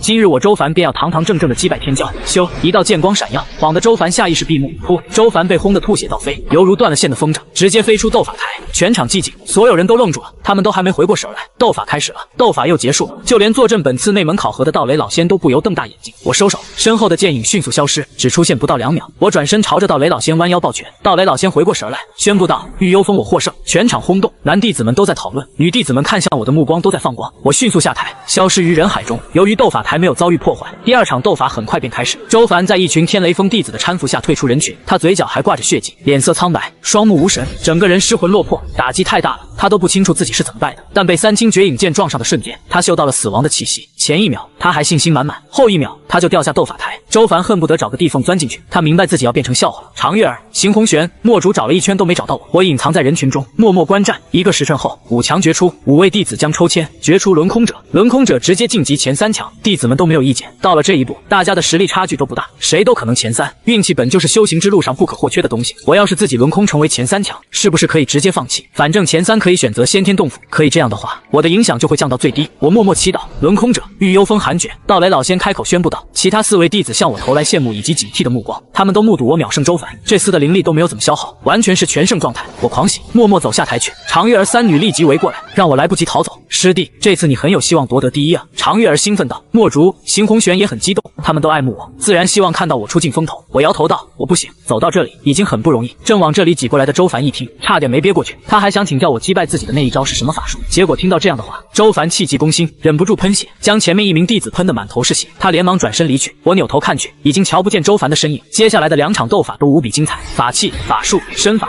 符咒等等展现的淋漓尽致。4位弟子的实力都很全面，可谓是势均力敌，无论谁胜谁负，都贡献出精彩的表现。3强登台，3人各自一战，每人战2场，全胜为第1名，1胜1负为第2名，2负为第3名。道雷老仙开口道，我忽然举手道，长老我认输。之前为了快速战胜对手，我的灵力耗尽还未恢复，直接让他们2人决一胜负吧，我甘愿当第3名。所有人哗然，常月儿3女也瞪大美目。人群中的周凡一听，不由愣住，真是如此，倘若不是如此，韩爵为何认输？原来我没有那么弱啊！周凡对你的好感度增长，当前好感度为2星。我看到眼前这行字，暗道神经病。道雷老仙深深地看了一眼我，然后点头，更改规则，韩爵为第3名。我立即下台。接下来的斗法比起先前精彩程度要弱一些，2人都已经消耗不少灵力，我觉得自己可以一挑2。最终前3强决出，本次内门考核结束。前3强跟随道雷老仙前往主峰，御剑飞行的途中，我眼前浮现出你在内门考核中低调获得前3，获得1件灵宝，恭喜你获得7品灵宝金蝉玄神衣。金蝉玄神衣7品灵宝，可自动抵御敌人的攻击，最大可抵御化神修士一击，若是注入灵力，防御力将增强。我挑眉，抵御化神修士一击，这么厉害，不愧是比法器、法宝更强的灵宝。7品灵宝，莫非还有6品、5品到1品？1品灵宝又得多强？我默默猜测，我心情愉悦，这一波太爽了，得到金蝉玄神衣，我的安全感大增，再加上先天洞府，可谓是大丰收。穿上金蝉玄神衣，我就能安心修炼，不怕偷袭。化神修士极其少，像玉清宗数百年难诞生一位，不过金蝉玄神衣只能保护我，我撞上元婴修士，对方杀不了我，我也杀不了对方。我忍不住露出笑容，当第3这么高兴，莫非是西玄仙子让你只争第3？道雷老仙忽然开口问道。前方的2位弟子跟着扭头看向我，表情古怪，他们不傻，也觉得我的认输太诡异，不过这对他们来说也是好事，所以他们没有质疑。我回答道，晚辈不是高兴获得第3，只是第一次来主峰很激动，师傅也没有让我只争前3。我入峰晚，虽成为亲传弟子，但师傅说尽力就好。道雷老仙哼了一声，显然不信。周凡是他的亲传弟子，我只击败周凡便认输，无疑是折损天雷峰的颜面，但他身为前辈，又不能直接指责。我朝另外2位弟子礼貌性的笑了笑，3人并没有过多的交流，当下也不适合交流。没过多久，我们进入主峰，道雷老仙带我们面见净虚真人，然后自己率先离去。本次内门考核的前3名皆可晋级为精英弟子，另外你们可以选择先天洞府，由第1名先选。净虚真人面无表情的说道，他不露痕迹的瞥了我一眼，此子竟然能前3，看来玄儿没看走眼，他的天资确实了不得。2位弟子并没有感到意外，很显然他们已经提前得知先天洞府。净虚真人右手一挥，面前出现一片光景，分别是3座先天洞府。这3座先天洞府围绕在一片群山边缘，我扫了一眼，估计是玉清宗地图，这是把我们安排成为保安。我心中吐槽，3座洞府刚好将18峰包围，吐槽归吐槽，先天洞府的吸引力太大了，相当于免费的灵池，我忍了。现在我有金蝉玄神衣，也不怕危险。净虚真人开始介绍3座洞府。第1座先天洞府，火灵气、风灵气极其浓郁；第2座先天洞府，水灵气、火灵气、木灵气较为浓郁；第3座先天洞府，灵气虽然达到灵池的灵气浓郁程度，但灵气属性混杂，没有意外，第3座先天洞府属于我。能达到这一步的修士都是3灵根、4灵根的天才，但修一种灵气，所以会选择前2座先天洞府。我没得选，却得到了最适合自己的先天洞府。选择好先天洞府后，我得到了一张符纸，撕开符纸便能找到目标。我们行礼离去，走出大殿后，我直接撕开符纸，一只金色鸽子凭空出现，朝着远方飞去。我立即跟去，另外2人互相行礼，跟着离去。跟着金色鸽子飞了半小时，我终于找到先天洞府。此洞府位于一片山林之中，金色鸽子飞入山壁，山壁泛起光芒，我感受到有灵力波动，估计之前有法阵存在。山壁幻化出一个洞口，我立即走入其中，洞道可容3、4人并走。走过50步，他看到洞室，洞室很大，洞壁潮湿，洞顶有口，寒风吹来，在洞室中央还有一片冒着热气的水池，长着不少水草。我感受到浓郁的灵气，确实不逊色于内门的灵池，甚至还要浓一分，6种属性灵气都有，我心满意足。他先拿出金蝉玄神衣穿在身上，再披上玉清宗道袍，一穿上此灵宝，我感觉整个人的气质都变了，好有安全感。我笑得很开心。他重新走到洞口，他抬头往上看去，专属于他的洞府，怎么也得提名啊！他以指为剑，在洞口上方刻字，忍一时海阔天空。我满意点头，字写得不错，苍劲有力，能体现出他强大的剑气。提名后，我在附近批述，他要造出桌椅板凳床、御幽殿。西玄仙子面无表情，常月儿在他面前讲述内门考核，听到我进入前3后直接接认输，他的嘴角便不由抽动。这小子太没志气了吧！西玄仙子欣赏我的向导之心，但无法理解他为何如此怕出风头，怂得离谱。关键是我的相貌还极其出众，想不出风头都难。师傅，韩师弟幼时是不是遭遇过迫害？常月儿问道。西玄仙子若有所思，看来得问问铁老，莫非铁老曾折磨过我？一想到这儿，西玄仙子眼神一冷，他本来就对铁老不感冒，若非铁老在外门功劳大，即便筑基入内门，也没有人愿意收，因为资质太差了。内门考核结束后，我没有引起太大的反响，弟子们提起他也是一笑而过，我也没有再去内门城池，一直待在先天洞府修炼。他准备早日练成金丹，他的六系灵气已经达到筑基境9层，只需再练到圆满，便可成就金丹。我斗志昂扬，达到金丹境，他就能施展6道轮回功的神通。6道轮回功自带神通，不过需要达到一定的境界，金丹境便自带一种神通。半月之后，有人前来拜访，莫复仇与周凡两人望着洞口上刻着的7个字，顿时陷入无语中。忍一时海阔天空，还真是符合他的尿性。韩兄弟，莫复仇前来拜访。莫复仇抱拳喊道。过了数秒，洞门大开，两人当即走进去，再次见到我。两人看到他在池边打坐修炼，我睁眼问道：两位兄弟来找我何事？周凡复杂地盯着他。莫复仇笑道：最近清明魔教与我们玉清宗的摩擦越来越大，指不定哪一日就会全面开战。我们想邀请你一起去做任务，端掉清明魔教的一处分舵。据说那座分舵有不少灵丹妙药，能帮助你修炼。来之前，莫复仇就想过，想要打动我，还是得拿修炼来说事。我摇头道：多谢你们的好意，我暂时不想离开，我得闭关突破。闭关突破？两人愣住。周凡忍不住问道：你要成就金丹境？我点头。金丹境没有那么好突破，面临的天劫比筑基境时还要恐怖，你得依靠一些渡劫丹，化解天雷之力，巩固道心。莫复仇提醒道。周凡跟着说道：此次任务事关重大，若是我们表现好，必定建功，日后在玉清宗内的地位也会水涨船高，还能在修真界闯出一番名声。你得到同门弟子的邀请，面对名利，你有以下选择：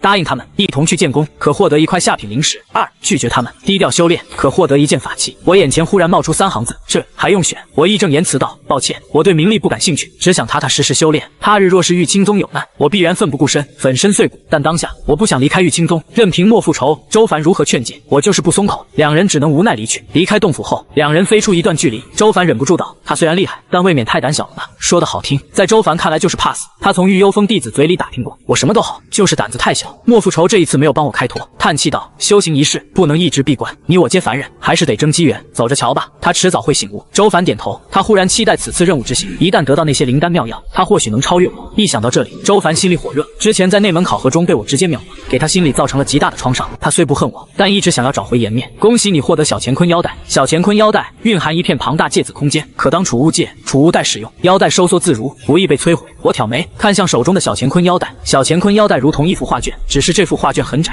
他将神识探入腰带中，里面是一片芥子空间，足有1000立方米，比他的储物袋大得多。他立即滴血认主，成功后再将储物袋里的东西全都丢入小乾坤腰带内，再将腰带系在自己的腰间。小乾坤腰带微微一锁，紧紧勒住他的衣袍，但他的腰并没有束缚感，也没有松垮的感觉，很舒服。我玩弄了一会儿，便继续修炼。2年转瞬即逝，他的6系灵力全都达到圆满。他准备渡劫，他直接开启结界功能，在洞府内渡劫。金丹境的天劫虽霸道，但还没有到摧毁山体的地步，主要是集结在突破者的头顶。据说金丹境天劫容易产生心魔，10位筑基修士只有2、3位能突破成功，要么被天劫劈死，要么走火入魔。韩绝资质绝顶，又修炼了顶级功法，自然不怕这些。随着他不断催动心法，头顶凭空聚集起阴雨，雷电闪耀。与此同时，一道声音在韩绝心里响起：你想要什么？名利？女人？你已经够强，不要再隐忍，向世人展现你的强大吧。这道声音好似魔鬼，不断蛊惑韩绝。韩绝无动于衷，甚至想笑，这就是心魔，都不足以让我破防。韩绝双手变换，体内灵力跟着涌动，筑基结金丹。他的丹田内开始聚集灵力，好似人体中的漩涡中心。一道道天雷忽然从阴云中劈出，不断落在韩绝身上。韩绝直接施展6道轮回功吸收天雷，6系灵力渡劫，简直稳得不行。韩绝的雷灵根无法完全吸收天雷，但靠着其他灵力抵御，使得他感觉不痛不痒。很快他就发现不是他的灵力强悍，而是金蝉玄神衣。这件灵宝竟然可以帮忙渡劫。韩绝惊喜地想到，金蝉玄神衣能抵挡化神修士的进攻，日后渡劫元婴是不是也可以？韩绝激动起来，真是好宝贝啊！韩绝抖擞精神，继续渡劫。7日之后，韩绝终于渡劫成功。恭喜你突破至金丹境，获得一把绝品法剑。恭喜你获得麒麟剑。麒麟剑，麒麟筋骨所造之剑，蕴含麒麟魂魄，具有驱邪效果。韩绝手中跟着出现一把剑，此剑通体漆黑，剑刃上端镶嵌着麒麟鳞片，剑柄更是霸气，剑刃3指宽，有1米1长。手握此剑，韩绝的手心感受到清凉，好俊的剑跟他很搭配。韩绝将麒麟剑收好，然后开始巩固金丹境修为。半月后，他开始修炼6道轮回功第3层心法，同时传承第1个神通6道吸魂。顾名思义，此神通可吸收魂魄，尤其是孤魂野鬼。掌握此神通后，还能让韩绝看到常人看不到的魂体。韩绝学会心法后，便开始修炼该神通。顶级级的6系灵根资质让他用了10日学会。神通就是神通，比法术更加深奥，威力自然也更强。韩觉很想找孤魂野鬼试试，但这里是玉清宗，他调出自己的属性面板，姓名韩觉，寿命64499，种族凡人，修为金丹境1层，功法6道轮回功可传承，法术绝指神剑7重幻步3清绝影剑，绝世9龙除魔印，神通6道吸魂，法器金蝉玄神衣7品灵宝，小乾坤腰带麒麟剑，灵根资质6道灵体，蕴含顶级风火水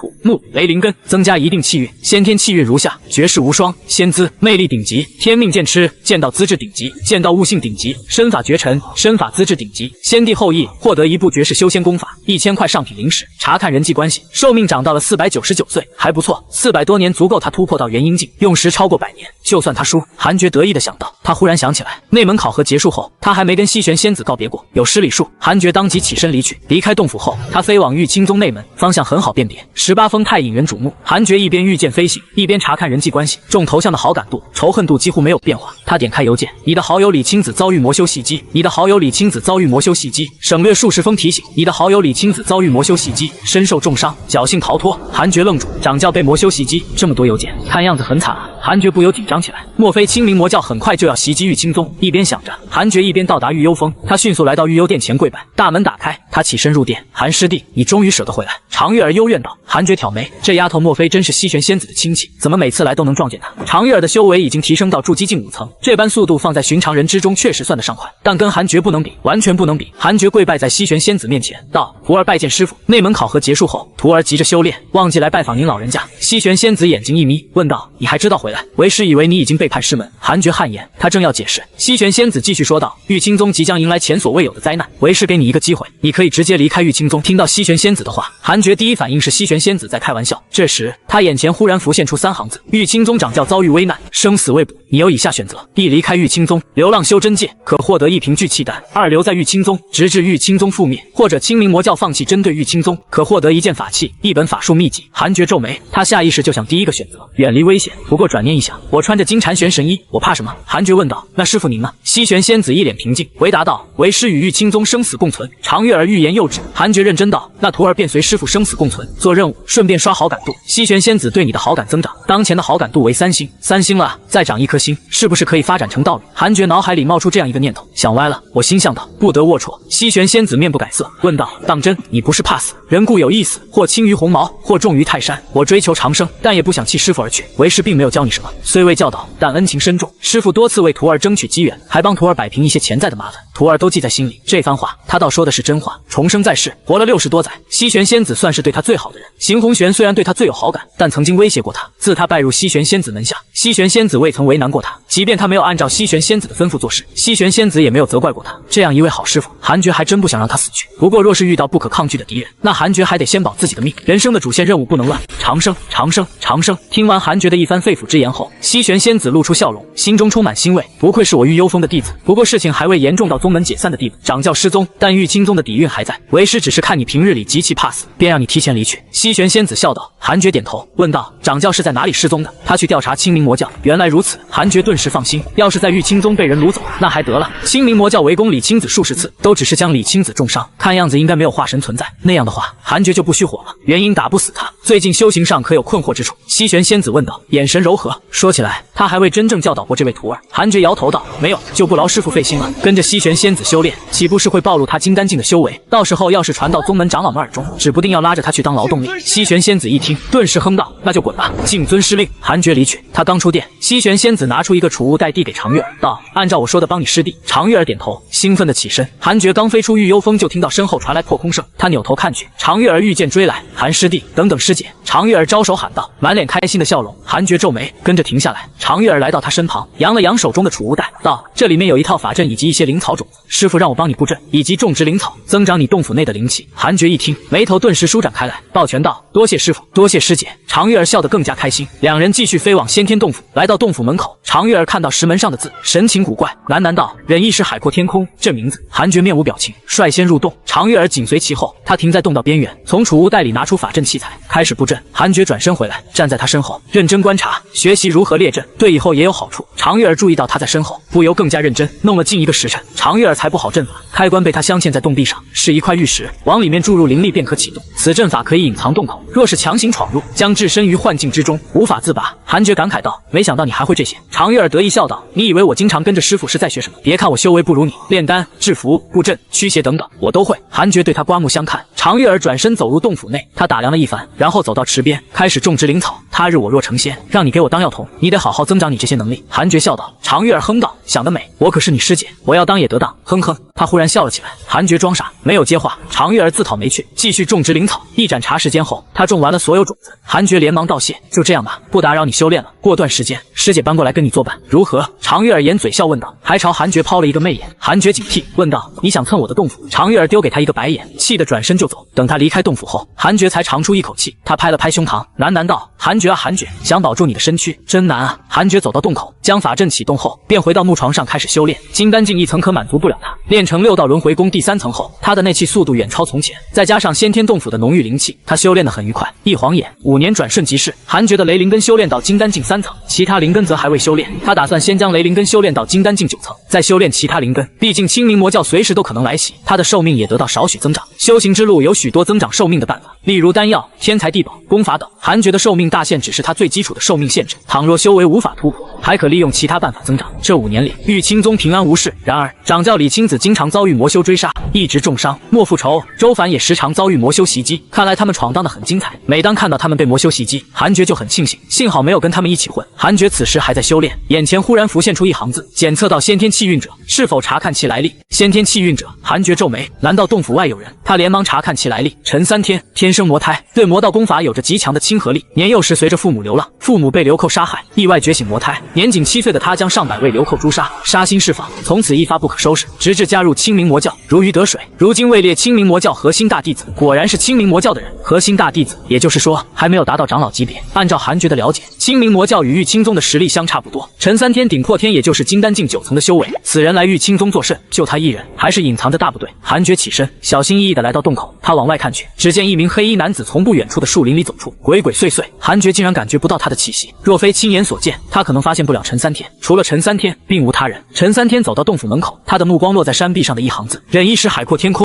可笑，玉清宗的人果然都是缩头乌龟。陈三天忍不住讥笑道。洞道里的韩觉感觉被冒犯了，找死啊！韩觉施展3清绝影剑，3道剑影悬浮在身后，随时准备镇杀陈三天。因为阵法原因，陈三天也看不到韩觉，感受不到韩觉的气息。两人相距不到10步之遥。陈三天瞧了一会儿，察觉到不对劲，莫非这是洞府？陈三天眯眼，他反手拿出一把剑，轻轻捅向山壁。咻咻咻，剑光闪耀，晃得陈三天下意识闭眼。他本能的往后跃去，3道剑影犹如闪电，直接洞穿陈三天的身体，鲜血飞溅。陈三天犹如沙包般落在10数米外，撞上一棵大树，震得树叶如雨般落下，好痛！陈三天咬牙抬眼看去，3道剑影悬浮在他头顶，随时准备落下，吓得他差点魂飞魄散。这是什么？他连忙叫道：“前辈，住手！”站在洞口的韩觉摇头，这么弱，一击就承受不住，还是说我的3清绝影剑太强？韩觉摸着下巴思索。遭遇3清绝影剑的袭击后，陈三天的灵力气息也显现出来。韩觉对比了一下，陈三天的灵力并没有他强，只是他看不透陈三天的境界，也就是说，陈三天境界比他高，但灵力的强度不如他。6道轮回功的霸道效果终于浮出水面，韩觉心情美妙，他开口问道：“你来玉清宗想干什么？”陈三天回答道：“偶然路过此地，我并不想进入玉清宗，真是说谎信手拈来。”3道剑影再次坠下，陈三天色变，连忙向旁边跳去，但他的右腿还是被剑影洞穿，直接钉在地上，他跟着摔倒，好似恶狗扑屎。可恶！陈三天憋屈的爆炸，他可是清明魔教的核心大弟子，竟然还没出手就被对手降服。3道剑影犹如鬼魅，速度快得离谱，钉在他腿上，竟然还在消融他体内的灵力，这到底是什么法术？陈三天很慌，他调查过玉清宗，玉清宗并非纯粹的剑修宗门，长老之中也没有人会如此厉害的剑系法术，莫非是神秘的太上长老？陈三天，先天魔胎，清明魔教大弟子，若是将你交给玉清宗，你觉得你会是什么下场？韩觉的声音再次传来，陈三天脸色巨变，心里掀起惊涛骇浪，对方怎会知晓他的底细？陈三天彻底慌了，连忙跪拜先天洞府，惶恐道：“前辈，我错了，我错了，给我一个机会，我并未杀过玉清宗弟子。”韩觉在犹豫要不要杀陈三天，根据他看小说的经验，杀这样的天骄可能会引起后续不断的支线剧情。一般而言，天才身上都带着长辈的联系手段，一旦死了，其长辈便会感应到，然后追杀主角，杀了小的来大的，杀了大的来老的，杀了老的天上来更老更大的，要不然把他抓起来，以后长教要是被抓了，正好拿他跟清明魔教换长教。韩觉默默想到，他觉得可行，反正他穿着金蝉玄神衣，陈三天不可能伤到他。韩觉右手一挥，3道剑影凭空消失，陈三天不敢逃脱，只能能跪在原地瑟瑟发抖。他已经受伤，以韩绝表现出来的实力，他就算拼尽全力的逃也逃不掉。进来，韩绝的声音飘来，洞口显现，石门打开。陈三天看到韩绝，好俊的男子，好年轻，他还以为韩绝是那位前辈的弟子。他咬牙起身，进入洞口后，韩绝再次启动法阵，将洞口关闭。韩绝转身向洞室走去，陈三天忽然抓住韩绝，手中的剑悬在韩绝的脖子前，他沉声喊道：“前辈，放我走，否则我杀了你弟子。”韩绝，洞府陷入沉寂中，陈三天忐忑不安，目光扫视前后。韩绝悠悠道：“我没有弟子。”陈三天一听，身体顿时僵住，哐当一声，他的剑掉在地上，他猛地跪下，强颜欢笑道：“前辈，我开玩笑的。”他感受到韩绝的境界，筑基境9层，不可能，定是障眼法，能直接镇压他，还算到他的来历，定然是高人。韩绝抬步向洞室走去，丢下一句话：“跟我来。”陈三天连忙跟上。韩绝来到自己的木床前坐下，陈三天跪在他面前，表现得很恭敬。这就是清明魔教核心大弟子。韩绝本想将陈三天交给西玄仙子，但那样做的话，陈三天必定拼死逃跑。他可没有镇压陈三天的实力，最多将其击败。陈三天现在之所以不敢逃，是高估了他的实力。反正有金蝉玄神衣庇护肉身，他也不怕陈三天偷袭自己。金蝉玄神衣不仅能护住身躯，还能护头，反正陈三天伤不了他。韩绝轻声道：“拿起你的剑，拼尽全力刺我一剑。”陈三天瑟瑟发抖，哀嚎道：“前辈，我知错了，我真的错了。来吧，不试一下，以后你总想着偷袭我，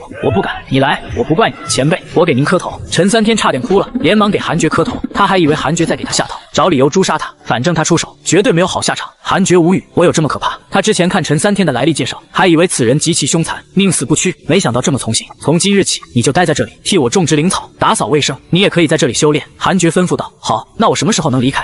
我说错话了，我掌嘴。陈三天的加入并没有改变韩绝的生活，他每日专心修炼，他以自己的木床为结界，修炼时陈三天完全感受不到他的灵力波动。韩绝在陈三天心里的形象更加高深莫测。一晃眼，1年时间迅速过去，随着灵草的种植，洞府内的灵气越发浓郁，韩绝的雷灵根也成功达到金丹境4层，1年1层，速度还不错。这要是传出去，不知要吓死多少人。陈三天已经平静了，他发现韩绝并没有刁难他，但他不敢逃跑，只能跟着修炼。韩绝一直在修炼，未曾离开，让陈三天心里越发焦急。虽然修炼很爽，可这样下去会延误情报。陈三天背对着韩绝，皱眉想到，他可是核心大弟子，迟迟不归，清明魔教必定担忧，甚至是慌乱，怎么办？因他一手，陈三天纠结不已。想到1年前被韩绝击败的场景，他就不寒而栗。实力差距太大，韩绝敢如此有恃无恐的修炼，想必是吃定了他。可恶，这家伙到底想干什么？一直困着我，若非我实力不济，非得让你百倍偿还。陈三天眼中闪过一丝阴冷，他是谁？他可是清明魔教中令人闻风丧胆的魔胎。陈三天对你的仇恨增长，当前仇恨度为4星。正在修炼的韩绝皱眉，尼玛，又涨了。韩绝想吐血，这1年里他都没有折磨陈三天。陈三天看似乖顺，对他的仇恨度一直在增长，如今已经达到4星，不死不休的程度。陈三天不知韩绝的心理活动，他还在筹划如何诛杀韩绝以及逃生之法，只能等他有事外出。以他的修为，必定是长老或者太上长老。最近魔教一直骚扰玉清宗，他绝不可能一直安心修炼下去。等我逃出去，必带领魔教踏平玉清宗，到时候将这孙子碎尸万段，抽魂炼魄。陈三天心中充满杀意，但不敢表现出丝毫。一想到自己折磨的韩绝跪地求饶，他就爽得不行。就在这时，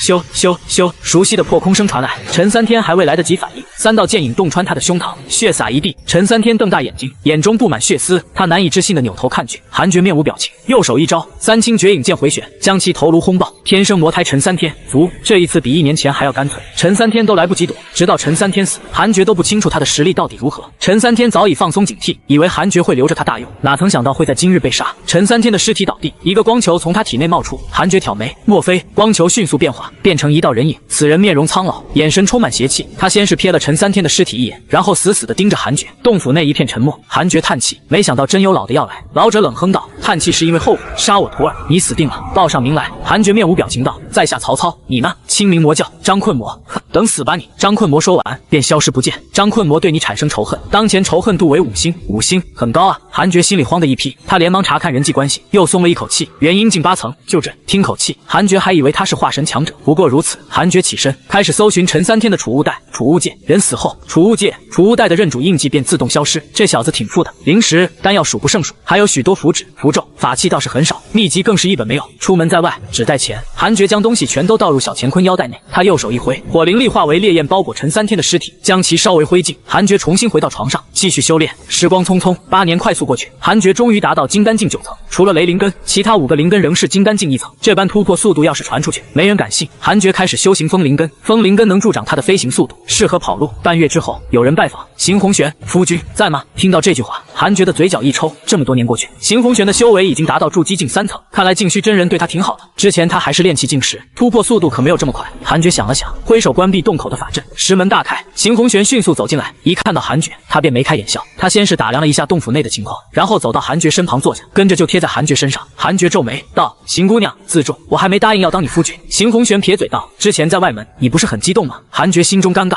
脸上则面不改色，一副高冷模样。邢红玄右手往地上一挥，10支药瓶出现在地上，这些都是玉清丹，我多年累积的。邢红玄笑道，一脸得意：“我不信你不动心。”韩爵脸色一缓，道：“你收回去吧，我不需要了。”邢红玄的笑容凝固，眉头顿时蹙起来。旋即，他脸色大变，颤声问道：“难道你已经？”韩爵露出微笑，邢红玄当即就要扑过来，但被他用灵力挡住。“邢姑娘，你要是想当我的道侣，就得好好修炼，不然数百载过去，我得道成仙，你却化作白骨，你的深情对我而言则是惩罚。”韩爵认真说道。邢红玄一听，不由冷静下来，确实有道理。他立即起身道：“你说的对，我不能拖你的后腿，我去帮你要金丹境的修炼丹药。”说完，他将地上的药瓶收掉，然后走向洞口。“邢姑娘，我突破之事可别说出去。”韩爵提醒道。他的突破速度惊人，要是传出去，别想安心修炼。邢红玄扭头笑道：“放心吧，我还怕你被其他妖精缠住呢。”他笑靥如花，竟显得十分动人。韩爵连忙镇压心中的悸动，好可怕的女人，差点着了道。邢红玄离去后，韩爵挥手重新启动法阵，关闭石门，然后继续修炼。邢红玄、西玄仙子都有一个玄字，两人莫非有关系？韩爵一边纳气，一边默默想到，清明魔教与玉清宗的恩怨已经持续数十年，这是韩爵的视角，实际上更久远。修真界不只有他们两宗，还有其他宗门，他们的仇敌也不只是对方。正因如此，清明魔教和玉清宗都不敢倾巢而动，生怕两败俱伤，给其他宗门渔翁之利的机会。而另一边，一座幽暗的大殿内，打坐着8道身影，张困魔便在其中，为首的是一名血袍男子，头发黑白相间，面容淡漠，手中握着一根拂尘，他乃清明魔教教主段通天。这么久还未抓到李青子，段通天沉声问道。7位长老沉默，他们追杀李青子追杀了近20年，每次都让李青子侥幸逃脱。李青子故意不回玉清宗，一直牵制着清明魔教的大部分注意力。张困魔开口道：“别管他了，直接攻打玉清宗吧。我徒儿死在玉清宗，魔教在他身上注入了多少心血，你们岂能罢休？”一想到韩爵，他便咬牙切齿。当初他放狠话，结果这么多年过去，他还没找韩爵算账，他都能想到韩爵嘲讽他说大话时的嘴脸。我也这般认为，直接攻打玉清宗，我们的整体实力已经超越玉清宗。魔道大会时，其他宗门已经表态，除非我们将邻近的玉清宗吞并，否则他们是不会归顺于我们。也对，魔道之主连邻近的正道宗门都打不过，如何服众？我愿亲自带领弟子攻打玉清宗。玉清宗除了李青子外，还有一位老怪物。长老们开始讨论起来。段通天眼神闪烁，没有插话。良久，所有长老停下来，转头看向他，等待着他做决定。段通天开口道：“本座准备化神，若是化神成功，再攻打玉清宗不迟。届时攻打玉清宗，将10拿9稳。”化神！众长老震惊地看向他。张困魔深吸一口气，问道：“教主可有信心？”段通天平静道：“为此本座筹备了数十年，有9成信心，再等30年也不迟。30年对于凡人而言可能是半生，但对于我们而言不算长。自邢红玄离去，已过10年，我将风灵根修炼到金丹境9层，火灵根达到3层。自从我雷灵根达到金丹境9层后，修炼其他灵根事半功倍。我已经看到元婴在向自己招手，每日都在变强，这种感觉无比美妙，使得我并不觉得闭关修行枯燥。早日达到元婴境，才算真正脱离弱者。我如今已经88岁，88岁的金丹境9层，在修真界绝对找不出第二人来，但我依旧觉得不够，即便达到元婴境还是不够。我要一直修炼到修行尽头，绝对无敌。这一日，常玉儿前来拜访，我关闭法阵，迎他入府。师弟，我来看你，顺便给你带了一些天材地宝，种植在池边，能让你这座洞府的灵气更加浓郁，以后说不定能成为玉清宗灵气最好的洞府。常玉儿笑道。他走到池边，开始撒种子。我笑道：“多谢师姐，也别谢我，都是师父赏赐的。你师姐我也就是帮忙干点体力活。”常玉儿笑道。我不由想到西玄仙子，我在心里默默感激。常玉儿继续说话：“自从你闭关后，玉幽峰又加入了数位新弟子，排在你后面的铁师弟在2年前大限已至，寿终正寝，铁老死了。”我愣了愣，我连忙点开人际关系，发现已经找不到铁老的头像，人没了。说起这位铁师弟，资质太差了，本来就该死在外门的，能来内门走一遭，此生也不算遗憾。不过他临死之前还想见你，这是他的丹童说的。为何要见我？我问道，神情复杂。以前我挺讨厌铁老，但如今回想过去，铁老也没有伤害过我，甚至可以说养育了我。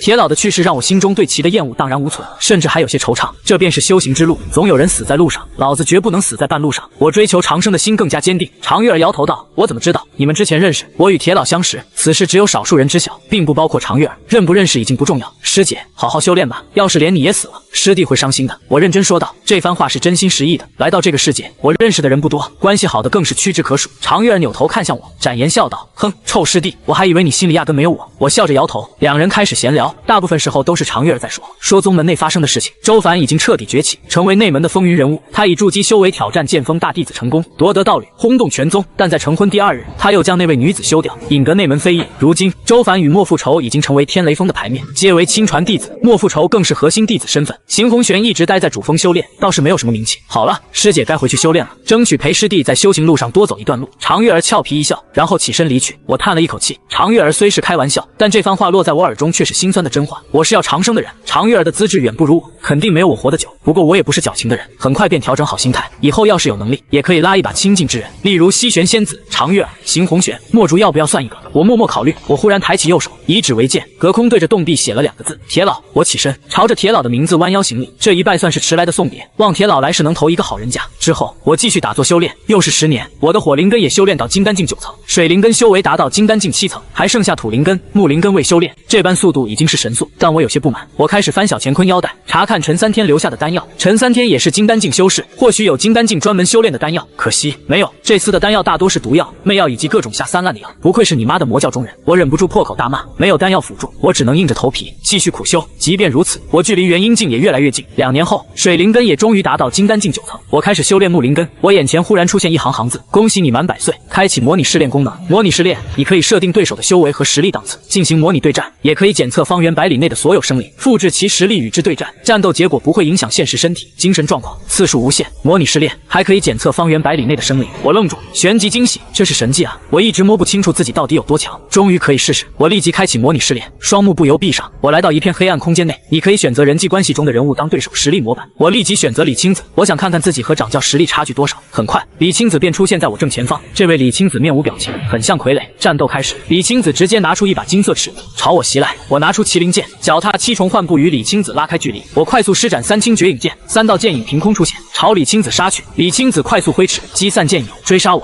我抬手打出9龙除魔印，6种属性灵力不断转换，一道道9龙除魔印撞上李青子。起初李青子还能打散9龙除魔印，但很快就被9龙除魔印击飞出去。我挑眉，看来我的9龙除魔印很强吗？怪不得能镇压太上长老的元神。不过9龙除魔印并没有伤到李青子。李青子再次杀来，我也不着急，能与李青子纠缠，我便已经很满足。战斗持续了10分钟，我败下阵来。李青子的天罡金身极其强横，法术打在他身上没有造成实质性伤害。不过我发现以麒麟剑施展3清绝影剑，杀伤力更强，可以杀得李青子天罡金身破防，当场飙血。不愧是绝品法剑，但也只能是破防，无法将其击败。旋即我将李青子的修为往下调，元婴境7层还是打不过，元婴境6层平手，元婴境5层碾杀。我驱动麒麟剑，施展3清绝影剑，3道剑影直接将李青子的肉身撕碎。不错不错，越阶杀元婴境5层，配得上我的功法、资质、剑法以及绝品法剑。我默默想到。随后我将李青子的修为挑至金丹境9层，发现自己的灵力远超李青子，6道轮回功的强处体现出来。修行6系灵根，使得我的灵力极为雄厚，不动用麒麟剑，我便能直接秒杀同境界的李青子。意识回到现实，我睁眼，我现在便能诛杀元婴境5层的高手。等我突破至元婴境，岂不是可以跟化神扳扳手腕？我兴奋地想到。旋即我又摇头，化神的实力肯定与元婴天差地别，自己不能想得太美好，以免翻车。我得这样想，我肯定打不过化神，这样才谨慎。我默默给自己心里戏，就剩下木灵根、土灵根。我斗志昂扬，觉得在10年内将2灵根全都修炼到金丹境9层。当达到金丹境9层的灵根越来越多，剩下的灵根修行速度越来越快。10年足够我将2灵根修炼到金丹境9层。10年过去的很快，我没有离开洞府半步，几乎是一直在修炼。我成功将6系灵根修炼到金丹境9层，接下来开始冲击圆满。我惊喜地发现，我竟然可以开始同时吸收6种灵气，以前不行，现在可以。莫非金丹境9层是一道坎？我很快又发现同时吸收6种灵气，我的修行速度也不算太慢，综合来说比以前更快。好事，我踌躇满志，继续修炼。半年后，我的6种灵根全都达到金丹境9层圆满修为，可以修炼元婴了。我没有松懈，直接开始准备渡劫。结界开启，覆盖整座先天洞府。玉清宗主峰宫殿内，天雷锋道雷老仙脸色极其难看，咬牙问道：“此事是真的？”李青子叹了一口气，道：“千真万确。段通天上个月才渡劫成功，正在巩固修为，他已经是化神大能。化神，所有人都被吓得色变，犹如一座大山，压得他们所有人都快喘不过气来。就连西玄仙子的脸色也很难看。师傅呢？他不是已经修炼出元神，是不是距离化神境已经近了？”净虚真人连忙问道。李青子叹气道：“并没有，他的元神只是一种神通，他之前好像遭遇了某种打击，数十年前就放弃了那神通，如今还在苦修。虽已是元婴境9层，可距离化神仍有无法逾越的鸿沟。”大殿陷入沉寂中，无比压抑。一名长老忍不住问道：“那我们怎么办？”求援。李青子叹气道：“我已经向正道各派发去求援信，暂时未得到回复。”长老们开始讨论起来：“化神啊，我们这些老骨头加在一起也未必能敌啊。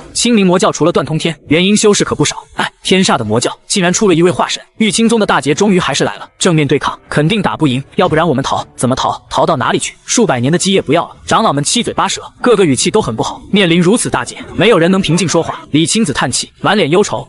玉幽风响起钟声，所有弟子齐聚在玉幽殿大门前。入殿后，弟子们各自找蒲团坐下。西玄仙子扫视一眼，微微蹙眉：“我那小子又没来罢了。”所有弟子看向西玄仙子，没有忐忑，也没有期待，他们以为是即将到来的那门考核。最新情报：清明魔教教主段通天已至化神，没有意外的话，最多数年，清明魔教将大举入侵我们玉清宗。西玄仙子说出这番话时，神情淡漠。众弟子愣了愣，旋即炸锅：化神？怎么可能？我们玉清宗有化神吗？哪有啊！化神那可是传说。完了，怪不得最近清明魔教的人越发猖獗。西玄仙子抬手示意所有弟子安静，弟子们连忙闭嘴，紧张地看我。魔教诞生化神，对于玉清宗而言，绝对是灭顶之灾。纵然魔教出现化神，我们也得迎战。玉清宗成立数百载，岂能被魔教覆灭？为师平时不要求你们为玉幽风做贡献，但玉清宗有难，你们必须做好战斗的准备。从今日起，尔等都不得离开玉清宗，专心修炼，准备迎战清明魔教。西玄仙子扫视着所有人，一句一顿地说道。元婴气势爆发，威压笼罩整座大殿，众弟子心中一凛，纵然害怕，也不敢表现出来。事到如今，别无他法，他们都跟魔教打过交道，明白投降的下场会更惨。先天洞府内，天雷滚滚，我正在渡劫，在结界的保护下，天雷的声音与威压都没有传出去。此天劫与我之前遇到的皆不同，雷电化龙更具破坏力，不过可惜仍破不了金蝉玄神医的防御。为防洞府内的花草遭到破坏，我利用灵力护住他们。好在天雷一直对着我轰，洞势虽不大，但很高，阴云刚好堵住顶上的洞口。我在渡劫过程中，时不时做噩梦，各种噩梦皆有：好友、师傅惨死，我重新回到地球，愕然发现是一场梦。好在我意志坚定，这些噩梦根本影响不到我。至于心魔，更不可能诞生。原因我破定了。我兴奋地想到，随着我不断运转心法，体内的6道灵力再次形成漩涡，在金丹之上聚集，隐约已有婴儿的轮廓。我距离元婴境已经近了。师弟，洞府外传来常玉儿的声音，我以为是幻听，之前也听到过，便没放在心上。洞府外，常玉儿唤了几声，我都没有回答。他不由蹙眉，喃喃道：“臭师弟，竟然修炼得这么认真，宗门都要大祸临头了还不出来？”他想了想，决定留在洞府外，走到不远处的树下打坐。若是清明魔教从这边杀入玉清宗，那我肯定率先遭殃。他得守护我，当然以他的实力很难保护我，但等我醒来，他能第一时间告诉我情况，带我回内门躲起来。10日后，我终于成就元婴，灵力暴涨，体内的6系灵力融合成一股全新而强大的灵力，6道灵力。我眼前跟着浮现出一行行字：恭喜你突破至元婴境，获得1次神通奖励。你选择的是剑修之路，恭喜你获得剑道神通天竺鬼神剑。